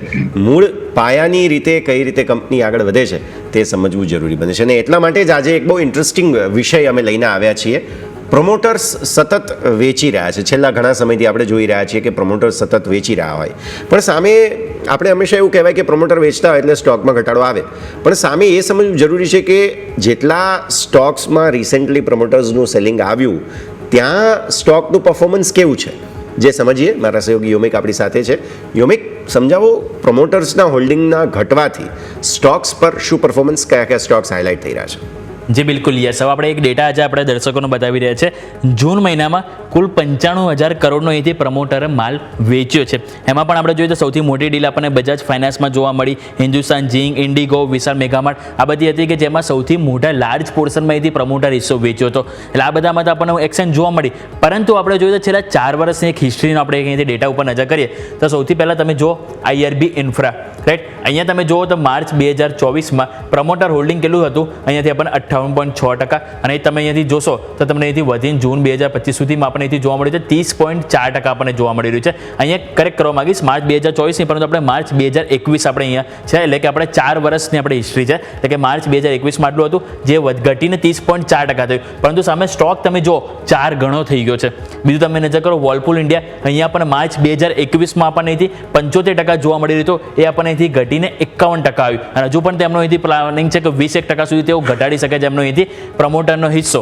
હવે સામે સ્ટોક તમે જો 56% નેગેટિવ રિટર્ન છેલ્લા 4 વર્ષમાં આપ્યું છે. આ ડેટા આપણે પોસ્ટ કોરોના બાદ લીધું છે, કે પોસ્ટ કોરોના બાદ જે બી પ્રમોટરો જે સ્ટોકમાં વધારે લાર્જ પોર્શનમાં હિસ્સો વેચ્યો હોય એને આપણે અહીંથી હાઇલાઇટ કરી રહ્યા છે. સ્ટર્લિંગ એન્ડ વિલ્સન તમે જો ત્યાં 70% નજીક એમનો હતો માર્ચ 2021માં હિસ્સો, જે ઘટાડીને 45.5% કર્યો. સામે સ્ટોકનું પરફોર્મન્સ બિલકુલ ફ્લેટ છે, એટલે કે નો રિટર્ન નો લોસ. બીજું તમે આવાસ ફાઇનાન્સર જો 50% હતું આપણને માર્ચ 2021માં, એ ઘટીને ઓલમોસ્ટ અડધો થઈ ગયો 26.5%. સામે નેગેટિવ 14%નું રિટર્ન જોવા મળ્યું. બીજું તમે જો કલ્પતરુ પ્રોજેક્ટ્સ, અહીંયા 56.5%નું રિટર્ન હતું, જે આપણને જૂન 2025માં 56%નો અહીંયાથી હિસ્સો હતો પ્રમોટરનો, જે ઘટીને 33.5% કર્યો. અહીંયા પણ તમે જોશો 20-22% ઘટાડ્યો. સામે રિટર્ન 158% આપણને 4 વર્ષમાં જોવા મળ્યું છે. એટલે આ 5 સ્ટોક, બીજા એક આપણે જોઈએ તો નેક્સ્ટ સ્લાઇડ લઈને આવો. બીજા 5 સ્ટોક આપણે હાઇલાઇટ કરીએ કે તેમાં તમે જો કઈ રીતનું પરફોર્મન્સ જોવા મળ્યું છે. PG ઇલેક્ટ્રોપ્લાસ્ટ 69% હતું, જેમનો પ્રમોટર હિસ્સો 4 વર્ષ પહેલાં, જે અત્યારે 50% નજીક છે. પરંતુ રિટર્ન તમે જો 2190% રિટર્ન આપણને PG ઇલેક્ટ્રોપ્લાસ્ટમાં જોવા મળ્યું છે. ઇન્ડસ ટાવર તમે જો 70%થી ઘટાડીને 50% આપણને કર્યું, 20% અહીંયા પણ ઘટ્યું, પરંતુ રિટર્ન આપણને 4 વર્ષમાં 36%નું જોવા મળ્યું. હોમ ફર્સ્ટ ફાઇનાન્સ જે 33% હતું, આપણે જે પ્રમોટરનો હિસ્સો એ ઘટાડીને 14.5% નજીક લાવી દીધો, એટલે કે ખાસો નીચે તેઓ પ્રમોટરનો હિસ્સો લઈ દીધો. તો પણ તમે જો 126% પોઝિટિવ રિટર્ન આપણને હોમ ફર્સ્ટ ફાઇનાન્સમાં જોવા મળ્યું. સિન્જેન ઉપર નજર કરો 70%થી ઘટાડીને 52.7% કરવામાં આવ્યું, પરંતુ અહીંયા રિટર્ન 33% જોવા મળ્યું છે. અને ZF કોમર્શિયલમાં પણ 80%થી ઘટાડીને 63% કરવામાં આવ્યું છે, પરંતુ તમે અહીંયા જુઓ તો 97%નું પોઝિટિવ રિટર્ન આપણને જોવા મળ્યું છે. એટલે ઓવરઓલ આપણે જોયું, નો ડાઉટ પ્રમોટર હિસ્સો વેચે તો આપણને એક આપણે લોજિક છે સ્ટાન્ડર્ડ, કે આપણે જ્યારે પ્રમોટર હિસ્સો વેચે સ્ટોક માટે ખરાબ કહેવાય, નો ડાઉટ. પરંતુ આ વસ્તુ હવે છે ને થોડી ટેમ્પરરી થઈ ગઈ છે, જે હાલ એઝ ઓફ નાઉ આપણને ડેટા પરથી જોવા મળી છે. કારણ કે અત્યારે આપણે જોઈએ તો પ્રમોટર હિસ્સો વેચે તો હવે નજર ક્યાં હોય છે કે સામે બીજા જે મ્યુચ્યુઅલ ફંડ હાઉસ છે કે FII છે, કોણ માલ ખરીદે છે, એટલે ત્યાં વધારે આપણને ઇમ્પેક્ટ કરતું જોવા મળ્યું છે. અને એ જ કારણથી તમે જુઓ તો કેટલા બધા આપણે સ્ટોક જોયા કે જેમાં આપણને પ્રમોટર હિસ્સો અડધો કરી દીધો, તો પણ સ્ટોકે 2 થી 3-4 ગણું આપણને રિટર્ન આપતું જોવા મળ્યું છે. યસ. Very interesting. તો અસીમ સર, શું આ કાગનું બેસવું ડાળનું પડવું છે કે જેમ આપણે રિસર્ચ જોઈ રહ્યા હતા તે પ્રમાણે શક્ય છે કે જે મ્યુચ્યુઅલ ફંડ હાઉસીસ ખરીદી રહ્યા છે તે પણ પ્રમોટર તરીકે ગણવામાં આવી રહ્યા હોય અને એટલે આ બધા જ સ્ટોક્સ જે તમે અત્યારે તમારા સ્ક્રીન પર ફરી એકવાર એ ગ્રાફિક્સ આપણે બતાવીએ એટલે આ બધા જ સ્ટોક્સની યાદી છે જેમાં પ્રમોટર હોલ્ડિંગ ઘટવા છતાંય સ્ટોક્સ બધા જ સારું પરફોર્મ કરી રહ્યા છે. અસીમ સર, સૌપ્રથમ જે બહુ એનાલિસિસ સરસ કર્યું અને ઓલવેઝ જ્યારે પ્રમોટર પોતાનો સ્ટેક વેચતા હોય તો એક થંબ રૂલ તરીકે એવું ગણાય કે એ નેગેટિવ ગણાય. કારણ એક જ છે કે એક પ્રિઝ્યુમ કરવામાં આવે કે શું પ્રમોટરને પોતાના કંપનીના વર્કિંગમાં કોન્ફિડન્સ નથી એમ. પરંતુ હવેના સમયમાં જ્યારે આપણે મર્જર એક્વિઝિશન અને જ્યારે એક સિનર્જીના વાત કરતા હોઈએ છીએ ત્યારે પરિસ્થિતિ થોડી ડિફરન્ટ છે. યશ, એનું કારણ છે કે ઘણી વખત કો પ્રમોટર એડ થતા હોય અથવા નોટ એઝ અ કો પ્રમોટર તરીકે પણ જ્યારે મોટું ઇન્વેસ્ટર તરીકે ઇન્વેસ્ટ આવતું હોય, પ્રમોટર તરીકે ના હોય પણ ઇન્વેસ્ટમેન્ટ મોટું કરતા હોય, એવા ઘણા આપણને ઇન્સિડન્ટ્સ જોવા મળ્યા છે. અને પ્રમોટર્સ કોન્ટ્રીબ્યુશન ઘટવાના બીજું કારણ એ પણ હોઈ શકે કે જે પ્રેફરન્શિયલ એલોટમેન્ટ આપવામાં આવતું હોય છે એ જ્યારે નોન પ્રમોટરને આપવામાં આવે તો પ્રમોટર કદાચ માલ પોતાનો જે સ્ટોક છે વેચ્યો ના હોય પરંતુ પર્સન્ટેજ વાઇઝ સ્વાભાવિક રીતે નીચે જતો હોય છે. એટલે આખા એનાલિસિસની વાત કરીએ તો જે SW સોલાર છે તો એમાં તો મેનેજમેન્ટ જ આખું ચેન્જ થઈ ગયું આપણે જાણીએ છીએ. સો એ છે ને એવરી કેસ આપણે અલગ અલગ રીતે સ્ટડી કરવો જોઈએ અને ઓલવેઝ નેગેટિવ ના ગણવું જોઈએ. જ્યારે પણ આ વસ્તુ ઇન્સિડન્સ બનતો હોય કે પ્રમોટરે પોતાનો સ્ટેક ઓછો કર્યો છે તો એનું એક રિસર્ચ એટલા માટે કરવું જરૂરી છે કે એ જે ફંડ્સ કયા એની સામે કયા ફંડ્સ નવા આવ્યા અને either someone is entered into the company or not. અને સિનર્જી બીજી કોઈ છે કારણ કે જ્યારે બી કોઈ કંપની પોતાના બીજી કંપની સાથે કરતા હોય તો સ્વાભાવિક રીતે ક્યાંક આપણને એમાં સિનર્જીના કારણસર એક ડેવલપમેન્ટ આપણને મોટું દેખાતું હોય છે. અને બાય એન્ડ લાર્જ મેં જોયું છે કે આ વસ્તુ આપણને જોવા મળતી હોય છે. એટલે હું જ્યારે પણ પ્રમોટર વેચતા હોય કોઈ સ્ટોક એનું જ્યારે આપણે એનાલિસિસ કરતા હોઈએ તો હું કારણ ઉપર ચોક્કસ જતો હોઉં છું કે કયા કારણસર વેચ્યું છે અને શું એની ઇમ્પેક્ટ આવે છે. સો એઝ અ જનરલાઇઝ નેગેટિવ નહીં ગણવું જોઈએ, થોડું સ્ટડી કરવાની જરૂર હોય છે. બિલકુલ. તો આ સંકેત છે કે જેને ધ્યાન પર રાખીશું. આપણી સાથે નિમેશ ઠાકર.com ના નિમેશ ઠાકર પણ જોડાઈ ચૂક્યા છે.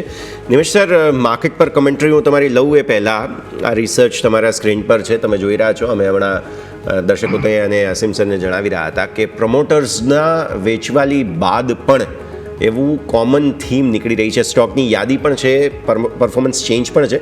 સર, એક કરેક્શન ખાલી એ છે કે 2025 માર્ચને બદલે એને 2021 ગણવાનું રહેશે. એટલે 4 વર્ષનો ડેટા છે કમ્પેરિઝનમાં. જરા તમે જુઓ નિમેશ સર, તમે પણ સમજાવો. પ્રમોટર્સની વેચવાલીથી સ્ટોક ઘટી નથી રહ્યા. અસીમ સરે જે રીતે સમજાવ્યું તેમ અહીંયા મ્યુચ્યુઅલ ફંડના આવવા બાદ પ્રમોટર એન્ટિટી તરીકે મ્યુચ્યુઅલ ફંડ એક્ટ કરતા હોય છે ઘણી વખત, કેમ કે તેઓ લાર્જર પ્લેયર્સ છે અને તેઓ હોલ્ડ કરતા હોય છે. સો સ્ટોક્સ ત્યારબાદ પણ, એટલે કે સારા બિઝનેસીસ, મારે સ્ટોક્સ કરતાં એમ કહેવું જોઈએ, સારા બિઝનેસીસ ત્યારબાદ પણ મજબૂતી બતાવતા રહ્યા છે. Nimesh sir. Very good afternoon. Yes, ચોક્કસપણે જે પ્રમાણે અસીમ સરે સમજાવ્યું બહુ એગ્રી છું એમની વાતથી. અને મહત્વનું વાત છે કે બિઝનેસ જે છે એ સારું પરફોર્મ કરતો હોય છે. અને જ્યારે પણ એક મહત્વ છે કે આપણે જ્યારે પ્રમોટરનું કોન્ટ્રીબ્યુશન 50% કરતાં વધારે શું કામ માગીએ છીએ કે બિઝનેસની ઇન્ટિગ્રિટી આવે છે. પરંતુ હવે તમે જુઓ, જ્યારે મોટા ભાગના લાર્જર પ્રમોટર સિવાયના મોટા ઇન્સ્ટિટ્યુશનલ બોર્ડ ઓફ ડાયરેક્ટરની અંદર આવતા હોય છે ત્યારે પણ ટ્રાન્સપરન્સી બિઝનેસની જે છે એ એટલી જ રહેતી હોય છે. અને ઇનફેક્ટ જેમ કંપની મોટી થશે એમ પ્રમોટરનું હોલ્ડિંગ જે છે એ ગ્રેજ્યુઅલી ઓછું થવાનું ને જે નોન પ્રમોટર કોટા જે છે એ વધવાનું છે.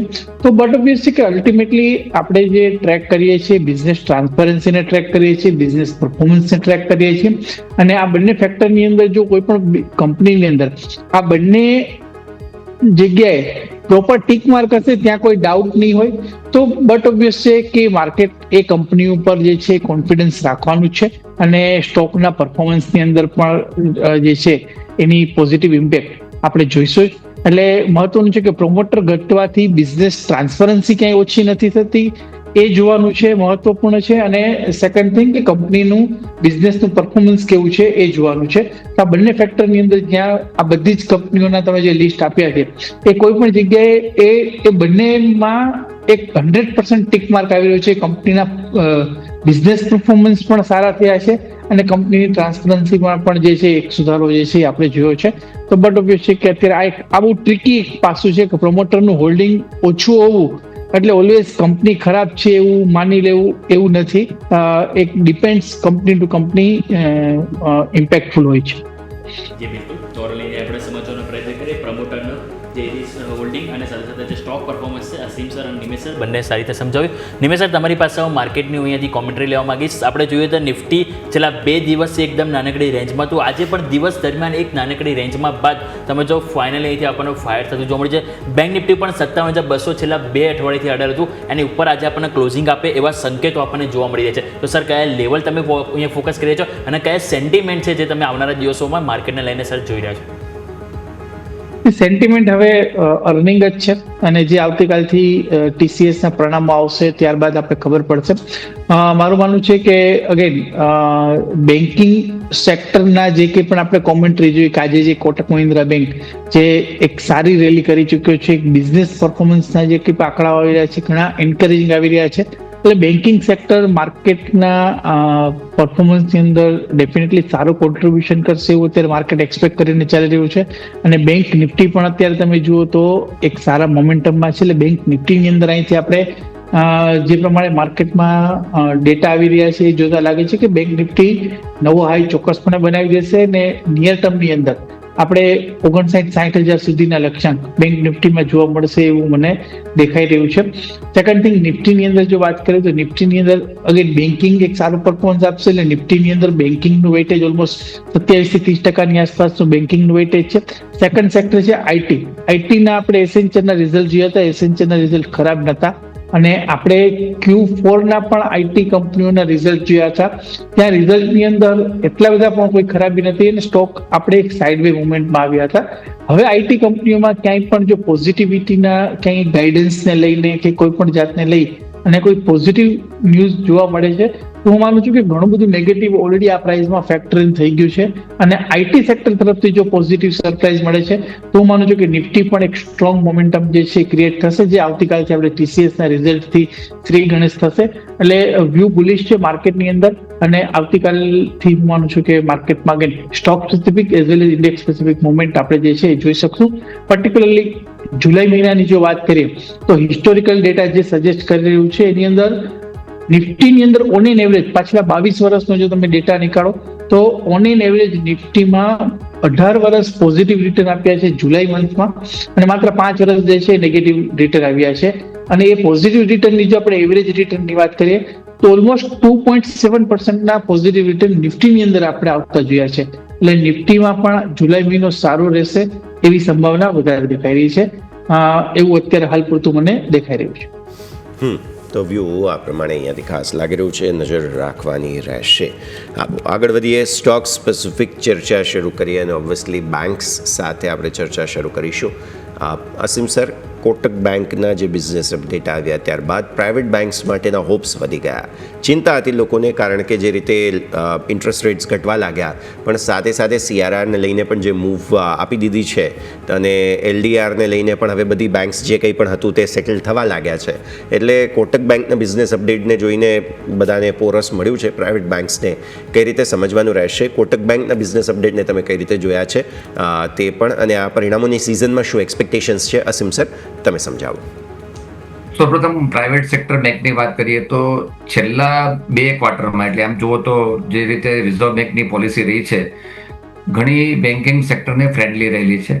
CRRમાં જ્યારે પણ ઘટાડો કરવામાં આવે સ્વાભાવિક રીતે બેંકો પાસે વધારે એડવાન્સની જગ્યા રહેતી હોય છે અને આખી જે મિકેનિઝમ આપ પણ જાણો છો કે ઘણા બધા ફંડ્સ આ બધી બેંકોના રિઝર્વ બેંકમાં ત્યાં બ્લોક હોય છે, અમુક પૈસા મૂકવાના હોય છે અને બીજા ગવર્મેન્ટ સિક્યુરિટીઝમાં મૂકેલા હોય છે. હવે જ્યારે CRR ઓછો થતો હોય તો સ્વાભાવિક રીતે બેન્કિંગ પાસે એક લિક્વિડિટી પણ સારી આવી છે.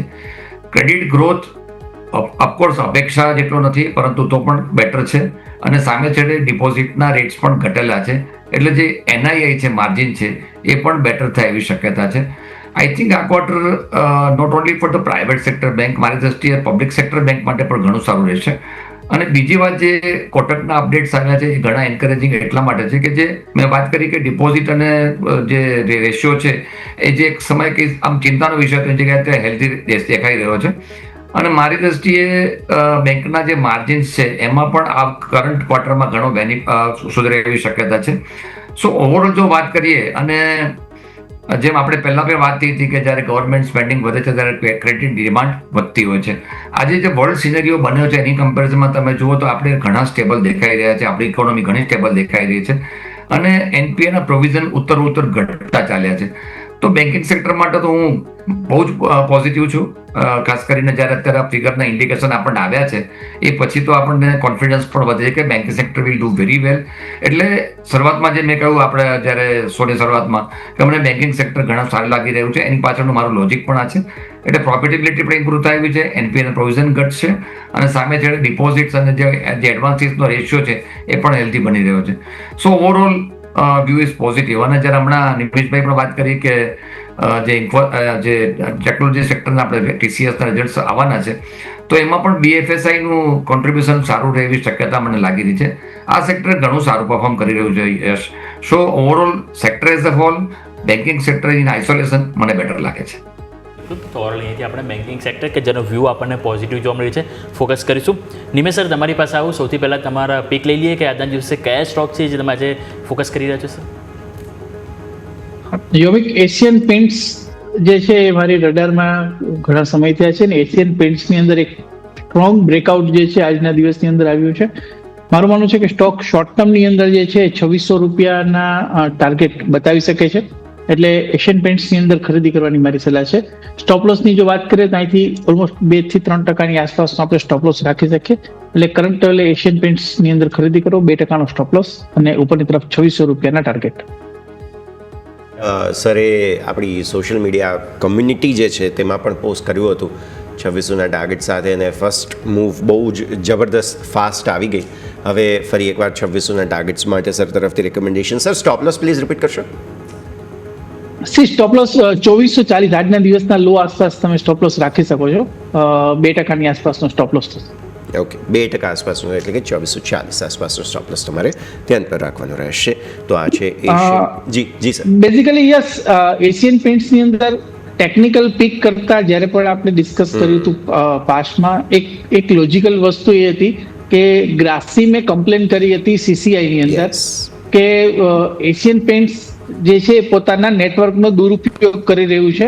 હવે આનો મતલબ શું થાય છે કે જ્યારે 2 વર્ષ પહેલા ગ્રાસીમે પેન્ટ સેક્ટરની અંદર આવવાની વાત કરી હતી કે JSW ગ્રુપે પેન્ટ સેક્ટરમાં આવવાની વાત કરી હતી, ત્યારે માર્કેટે પેન્ટ્સ કંપનીઓને એક તો ડિમાન્ડ ઓછી હતી અને નવી કોમ્પિટિશનના હિસાબે આખા સમગ્ર પેન્ટની દિગ્ગજ કંપનીઓ, તમે બર્જર પેન્ટ લઈ લો, એશિયન પેન્ટ લઈ લો, આ બધી કંપનીઓને એટલા માટે એ લોકોની પિટાઈ થઈ હતી કે નવી કોમ્પિટિશન આવશે.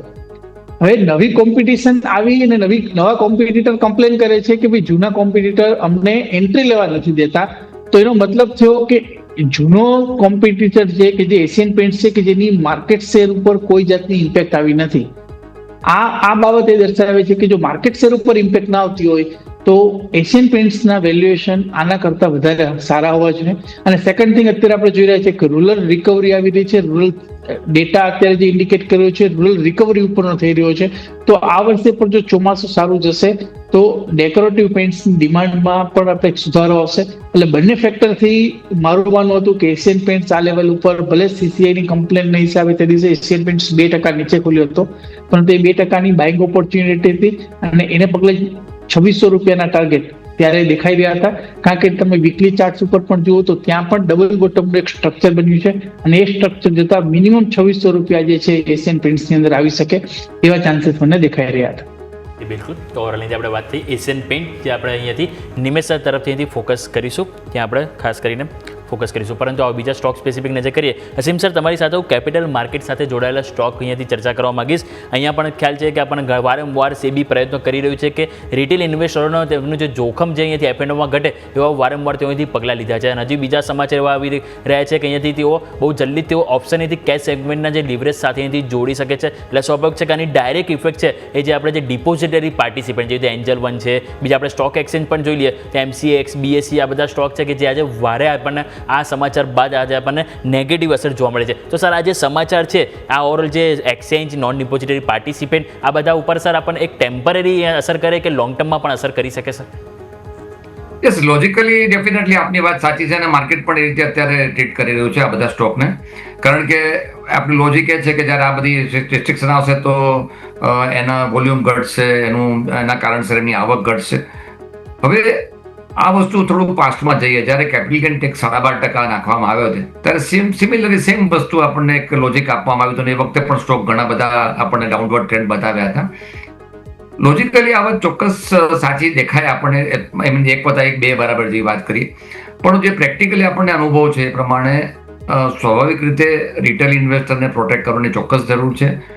રિટેલ ઇન્વેસ્ટર કદાચ એ બાબત સમજે પણ છે, રિસ્ક પણ સમજે છે અને એવરી ટાઈમ જ્યારે આપણને જોતા હોય છે કે 10માંથી 9 લોકો નુકસાન કરે છે, તે છતાં બી રિટેલ ઇન્વેસ્ટરે કોઈ કામ કરવાનું બંધ કર્યું છે એવું નથી, પહેલી વાત. બીજી વાત, માર્કેટનો જે ગ્રોથ મને દેખાઈ રહ્યો છે આના કારણસર આપણે જોઈએ તો થોડોક કદાચ આપણે સમજવા માટે કરીને કદાચ વોલ્યુમ ઓછું થાય એક સ્વાભાવિક વસ્તુ છે, પણ એ બહુ ટેમ્પરરી ફિનોમિના છે. આ કોઈ બહુ લોંગ ટર્મ એની ઇમ્પેક્ટ આવે એવી શક્યતા હું ઓછી જોઈ રહ્યું છું.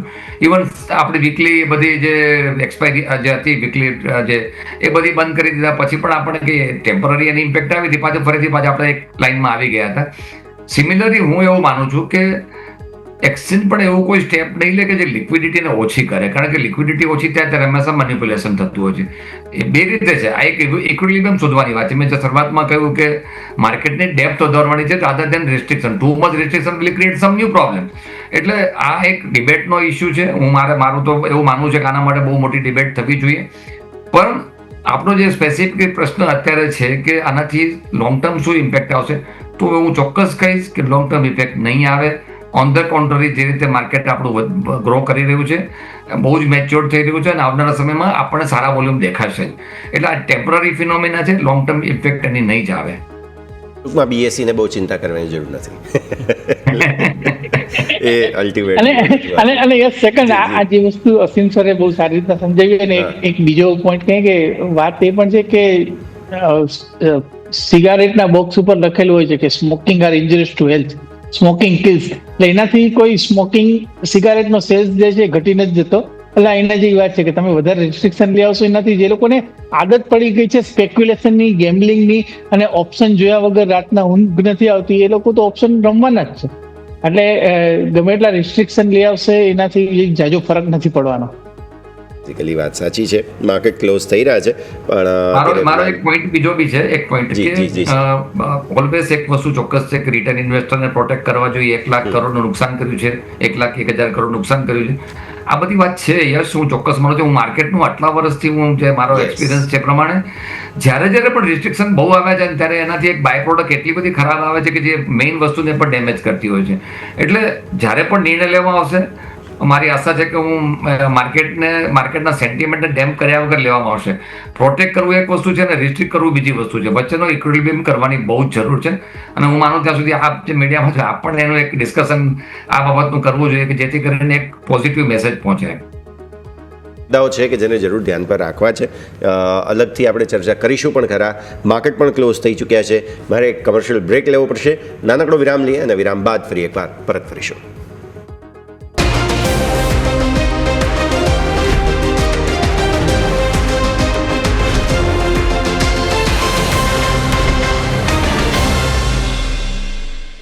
બ્રેક બાદ આપનું સ્વાગત છે. ભારતીય માર્કેટ્સના ક્લોઝ પર નજર કરો. 25,522 નિફ્ટીએ પ્રોવિઝનલી આંકડો બતાવ્યો હતો. 83,712 આ તમને સેન્સેક્સનો આંકડો જોવા મળે છે. 83,300ના લોથી એક્સપાયરીને દિવસે ખતરનાક એક્શન જોવા મળ્યું. 83,800 સુધી ગયા હતા. બેંક નિફ્ટી પર નજર કરો. 57,256 અત્યારે ફિલહાલ છે. 57,300 સુધી અહીંયા પણ ગયા હતા. મેઇન વાત એ છે, all thanks to Kotak bank, અને એને ખરેખર લોકો આશીર્વાદ આપતા હશે કે એના કારણે બેંક નિફ્ટી આજે મેજર હર્ડલ હતું 57,152નું, 57,200નું, તે કન્જંક્શન ઝોનની બહાર આવી ગયો બેંક નિફ્ટી. આ બહુ જ મોટી વાત છે જેની પણ આગળ વાત કરીશું. અને સાથે સાથે તમે જુઓ મિડ કેપ, સ્મોલ કેપ છેલ્લે હજુ પણ લાલ નિશાનમાં બંધ થયા છે. 0.16% ઘટાડો તમને મિડ કેપમાં જોવા મળ્યો. સ્મોલ કેપની અંદર 0.38% ઘટાડો જોવા મળ્યો. સો આજના ક્લોઝને રેપઅપ કરી લઈએ. પહેલાં તો ઓલમોસ્ટ મંગળવાર એટલે કે સપ્તાહની જે કેન્ડલ હોય તેમાં તો હજુ બીજો જ દિવસ એટલે કે પાયો નંખાઈ ચૂક્યો છે વીકલી કેન્ડલમાં. અને આવી સ્થિતિમાં હવે શું થશે તે આપણે ડેઇલી ચાર્ટ્સ પર અત્યારે ફિલહાલ સમજવું જોઈએ. નિમેશ સર, છેલ્લે હું નિફ્ટીની જે કેન્ડલ જોઉં છું એમાં એક્ઝેક્ટ 14:45 જે કેન્ડલ બની ને 5 મિનિટની, ત્યાંથી ગ્રીન કેન્ડલ આવવાની શરૂઆત થઈ. એટલે પ્યોરલી આ સેટલમેન્ટની ગેમ હતી.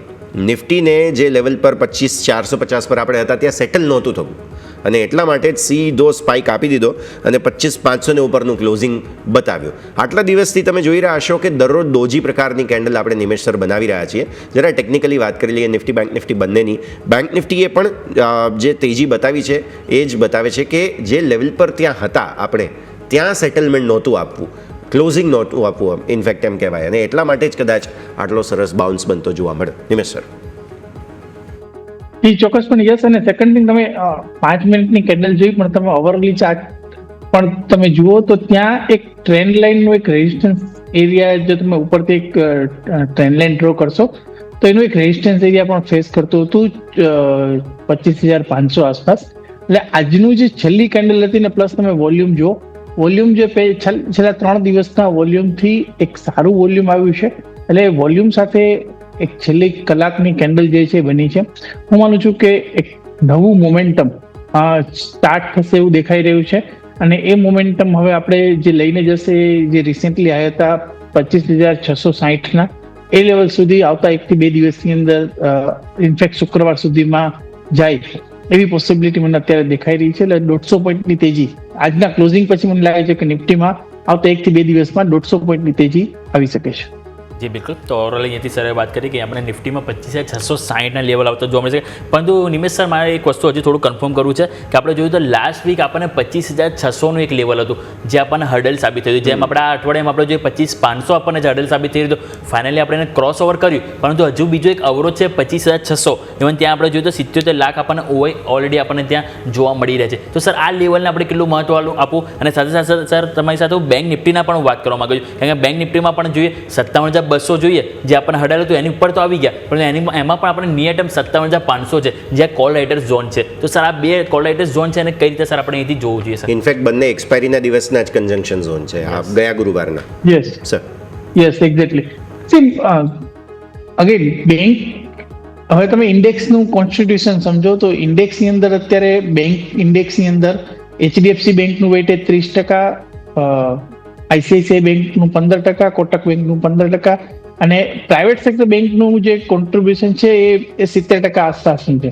હવે આજે જે પ્રમાણે કોટક બેંકે ચાલે છે, તમે કોટક બેંકના ચાર્ટ જુઓ, એક સ્ટ્રોંગ ચાર્ટ સ્ટ્રક્ચર છે, અને કોટક બેંક અહીંથી મોમેન્ટમ ક્રિએટ કરશે એવું દેખાઈ રહ્યું છે. HDFC બેંક જે છેલ્લા ઘણા સમયથી આ એક આઉટપરફોર્મ કરતો હતો, છેલ્લે થોડાક દિવસથી આપણે જોઈ રહ્યા હતા કે એક રેન્જમાં હતો, પરંતુ ત્યાં પણ મોમેન્ટમ આવશે. અને આવતીકાલે આઈટીના પરિણામો જોઈશું આપણે, તો આઈટીને પણ તરફથી પણ જો TCSએ પોઝિટિવ સરપ્રાઇઝ આપી તો બધું જ આઈટી સેક્ટરના વેલ્યુએશન ઘણા જ અત્યારે રિઝનેબલ છે. તો હું માનું છું કે Nifty as well as bank Nifty, કારણ કે પ્રાઇવેટ સેક્ટરે ચાલવાનું ચાલુ કર્યું છે અને આઈટી સેક્ટર તરફથી જો પોઝિટિવ રિઝલ્ટ આવ્યા તો હું માનું છું કે નિફ્ટી, જે તમે 600ની વાત કરો છો અને હું 660ની વાત કરું છું, એ બંને લેવલને આરામથી કુદાવી અને નવી દિશામાં જે છે એ મોમેન્ટમ ક્રિએટ કરે એવી સંભાવના મને હાલના તબક્કે તો દેખાઈ રહી છે. ઓકે, સો આપણે માર્કેટના ક્લોઝ પર નજર કરી લીધી છે અને સેટલમેન્ટના લેવલ જે છે 25,522 અને 57,256 જેના પર નજર રાખવાની રહેશે. સરપ્રાઇઝિંગલી આજે ફરી એકવાર રિયલ એસ્ટેટ સ્ટોક્સે એક ઝીંક ઝીલવાની કોશિશ કરી છે. અસીમ સર, બહુ ડેપ્થમાં ચર્ચા આપણે કરી ચૂક્યા છીએ. બસ મારો મુદ્દો અહીં એ છે કે સિક્કાની બે બાજુ છે. એક બાજુ એવું કહે છે કે રિયલ એસ્ટેટમાં મંદી છે અને વોલ્યુમ અથવા તો કહો કે તમે જે ઇન્વેન્ટરી છે તે પડી રહે છે. બીજી તરફ તમે જુઓ જબરદસ્ત ડિમાન્ડ અથવા તો કહો કે સ્ટોકની અંદર માલ લાવની પરિસ્થિતિ બની રહી છે.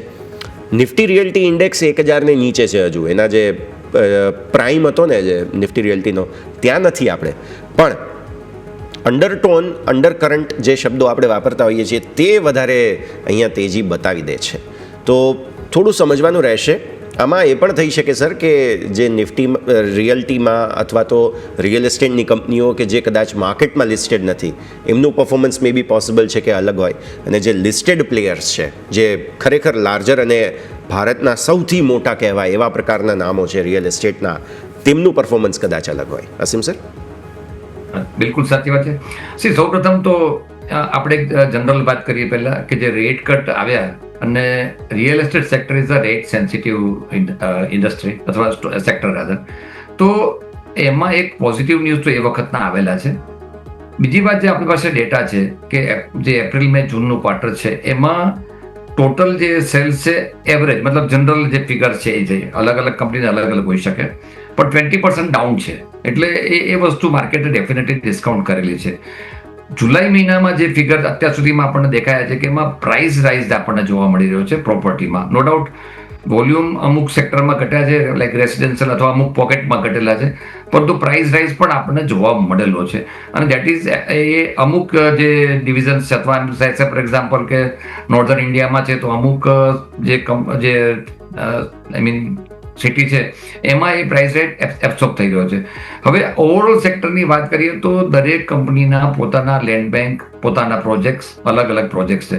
એ સંજોગોમાં કદાચ જનરલાઇઝ ના કરી શકાય. લાઈક શોભા છે તો શોભા સાઉથ ઇન્ડિયામાં બી મોટો પ્રોજેક્ટ કરી રહ્યા છે, વીસ દુબઈમાં પણ એના ઘણા પ્રોજેક્ટ્સ છે. એટલે જે કંપનીઓ નોટ ઓનલી એક પર્ટિક્યુલર એરિયામાં એને બદલે બીજી જગ્યાએ કામ કરતી હોય છે તો એમના પર એક લિવરેજ બહુ સારું રહેતું હોય છે. એટલે હજી પણ હું એટલો બધો આઈ મીન બુલિશ નથી સેક્ટર માટે, પણ ચોક્કસ એક વોચ લિસ્ટમાં એટલા માટે રાખીશ કે જ્યારે પણ આ સેક્ટરમાં થોડીક બી અપવર્ડ મુવમેન્ટ દેખાશે તો આપણને જે લીડિંગ કંપનીઓ છે એમાં એક સારી મુવમેન્ટ જોવા મળશે. એટલે વેઇટ એન્ડ વોચ કરવાની મારી એડવાઇસ છે. એકદમ જમ્પ કરવાની જરૂર નથી, કારણ કે આપે કહ્યું પ્રમાણે ડિમાન્ડ ચોક્કસ ઘટેલી છે. પ્રાઇસ રાઇઝ માર્કેટમાં કેટલો એબ્સોર્બ થાય છે એ જોવાનું છે. અને આપ જોશો તો એક લેન્ડ બેંક છે, કમર્શિયલ પ્રોપર્ટી છે કે રેસિડેન્શિયલ પ્રોપર્ટી છે, કયા સિટીમાં છે, આ બધા ઉપર એ ડિપેન્ડ થાય છે. એટલે જ્યારે પણ આપણે સ્ટોક પરચેસ કરીશું ત્યારે સ્વાભાવિક રીતે એ કંપનીની પોતાની વર્ક સ્ટાઇલ અને ક્યાં કરી રહ્યો છે એ જોઈશું. પણ જનરલ જો આપ રિયલ એસ્ટેટ માટે કહેતા હો તો હું વેઇટ કરવાની હજી પણ સલાહ આપીશ. અહીંથી આપણે વાત કરીએ રિયલ એસ્ટેટને લઈને કે જ્યાં તમારે ખાસ કરીને ફોકસ કરીશું. થોડુંક આપણે સ્ટોક સ્પેસિફિક નજર કરીએ તો નિમેશ સર, તમારી પાસે હું ટ્રેન્ડ લઈને આવવા માંગીશ. આપણે જોયું તો ગઈકાલે પણ સ્ટોકમાં આપણને ભારે ઘટાડો જોવા મળ્યો તો 11% ઘટાડો જોવા મળ્યો. નો ડાઉટ આપણને એની પહેલાં તેજી પણ વન વે જોવા મળી હતી. 6 દિવસની તેજી હતી જે માત્ર એક દિવસમાં 900 પોઈન્ટનો ઘટાડો આપણને સ્ટોકમાં જોવા મળ્યો. ઘણા બધા બ્રોકરેજ હાઉસ પણ પહેલાં જોઈએ તો આપણને પોઝિટિવ રિપોર્ટ આવ્યા હતા, પરંતુ આપણને જોઈએ તો નફા વસૂલી ભારે જોવા મળી.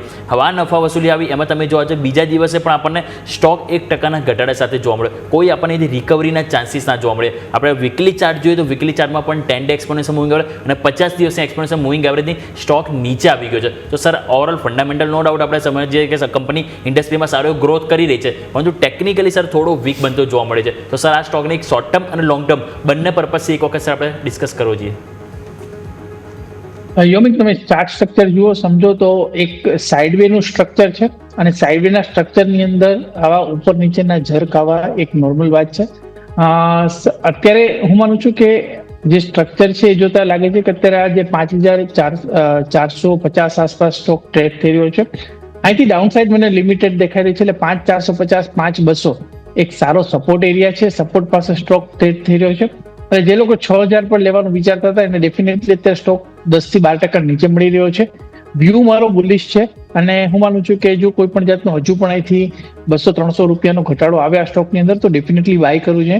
ડાઉન સાઇડ અહીંથી લિમિટેડ જોવા મળી રહી છે. મારું માનવું છે કે સ્ટોકની અંદર ઉપરમાં આપણે 6000-6600 સુધીના લક્ષ્યાંક આવતા દિવાળી સુધી જોઈશું એવો વ્યૂ છે. એટલે ચોક્કસપણે એક સારી બાઇંગ ઓપોર્ચ્યુનિટી છે આ કરેક્શન પછી, અને એનો એનકેશ કરવું જોઈએ. 5200 આસપાસ સ્ટોકની અંદર ખરીદી કરવાની ભલામણ છે.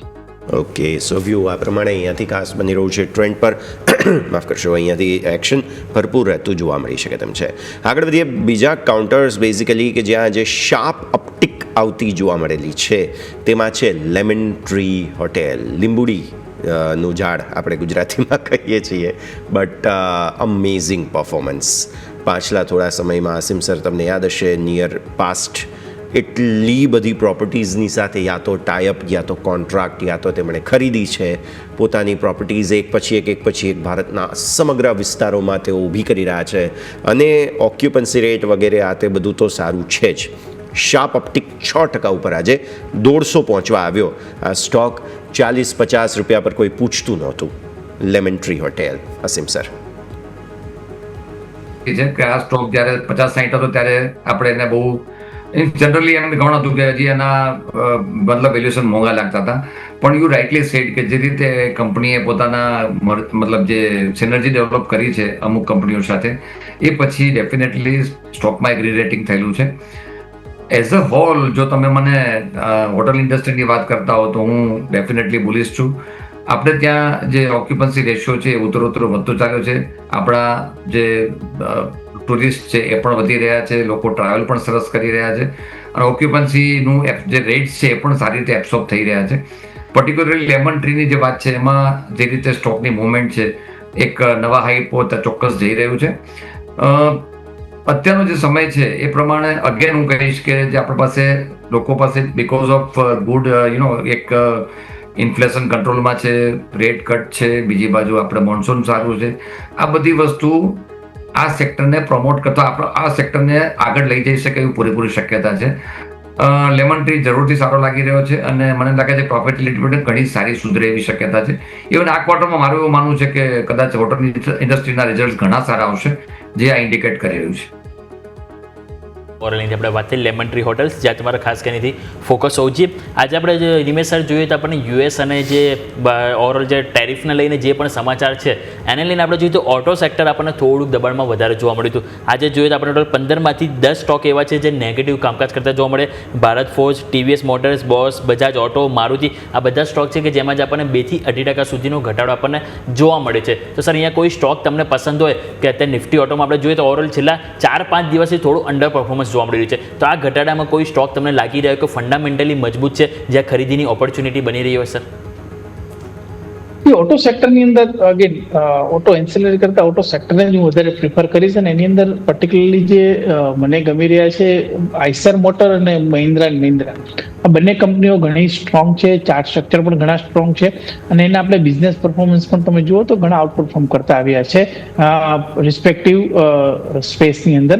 તો અગર ઓટો સ્પેસમાં જવું હોય તો આ બે કંપનીઓ મને અત્યારે સ્ટ્રોંગ લાગી રહી છે, તો એ બેમાં જ ઇન્વેસ્ટમેન્ટ કરવાની મારી સલાહ છે. ઓકે, સો વ્યૂ આ પ્રમાણે અહીંયાથી ખાસ બનતો જોવા મળી રહ્યું છે, તો છે રાખવાની રહેશે.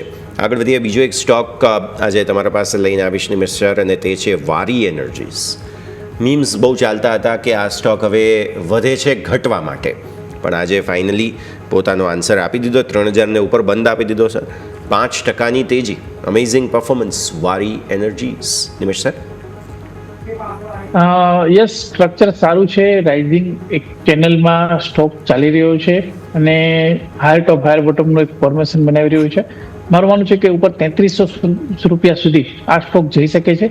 કારણ કે અગેન તમે જો લોંગ ટર્મ સ્ટ્રક્ચર જોશો તો પ્રિવિયસલી પણ આપણે જોયું હતું કે 3300 આસપાસથી સ્ટોકમાં એક કરેક્શન આવ્યું હતું અને નીચે 2100, 2050, 2100 પાસે જે છે એક બોટમ બન્યા હતા. એટલે 3300ના લેવલ શોર્ટ ટર્મની અંદર આવે એવી પોસિબિલિટી છે, એટલે વ્યૂ બુલિશ છે. આજની એક સ્ટ્રોંગ વોલ્યુમ સાથેની કેન્ડલ છે, 3300ના લક્ષ્યાંક દેખાઈ રહ્યા છે. એ બિલકુલ, તો વારી એનર્જીસ હજુ પણ અહીંથી અપસાઇડ જોવા મળી શકે છે, ફોકસ કરીશું. આજના દિવસે જોઈએ તો આપણને બ્રોકરેજ હાઉસ તરફથી ઇવન HCL ઉપર આપણને JP મોર્ગનનો રિપોર્ટ આવ્યો હતો. ઓવરવેટ રેટિંગ સાથે તેઓ 6105ના ટાર્ગેટ આવેલા, ઓલમોસ્ટ 20-25% અપસાઇડ તેઓ અહીંથી જોઈ રહ્યા છે.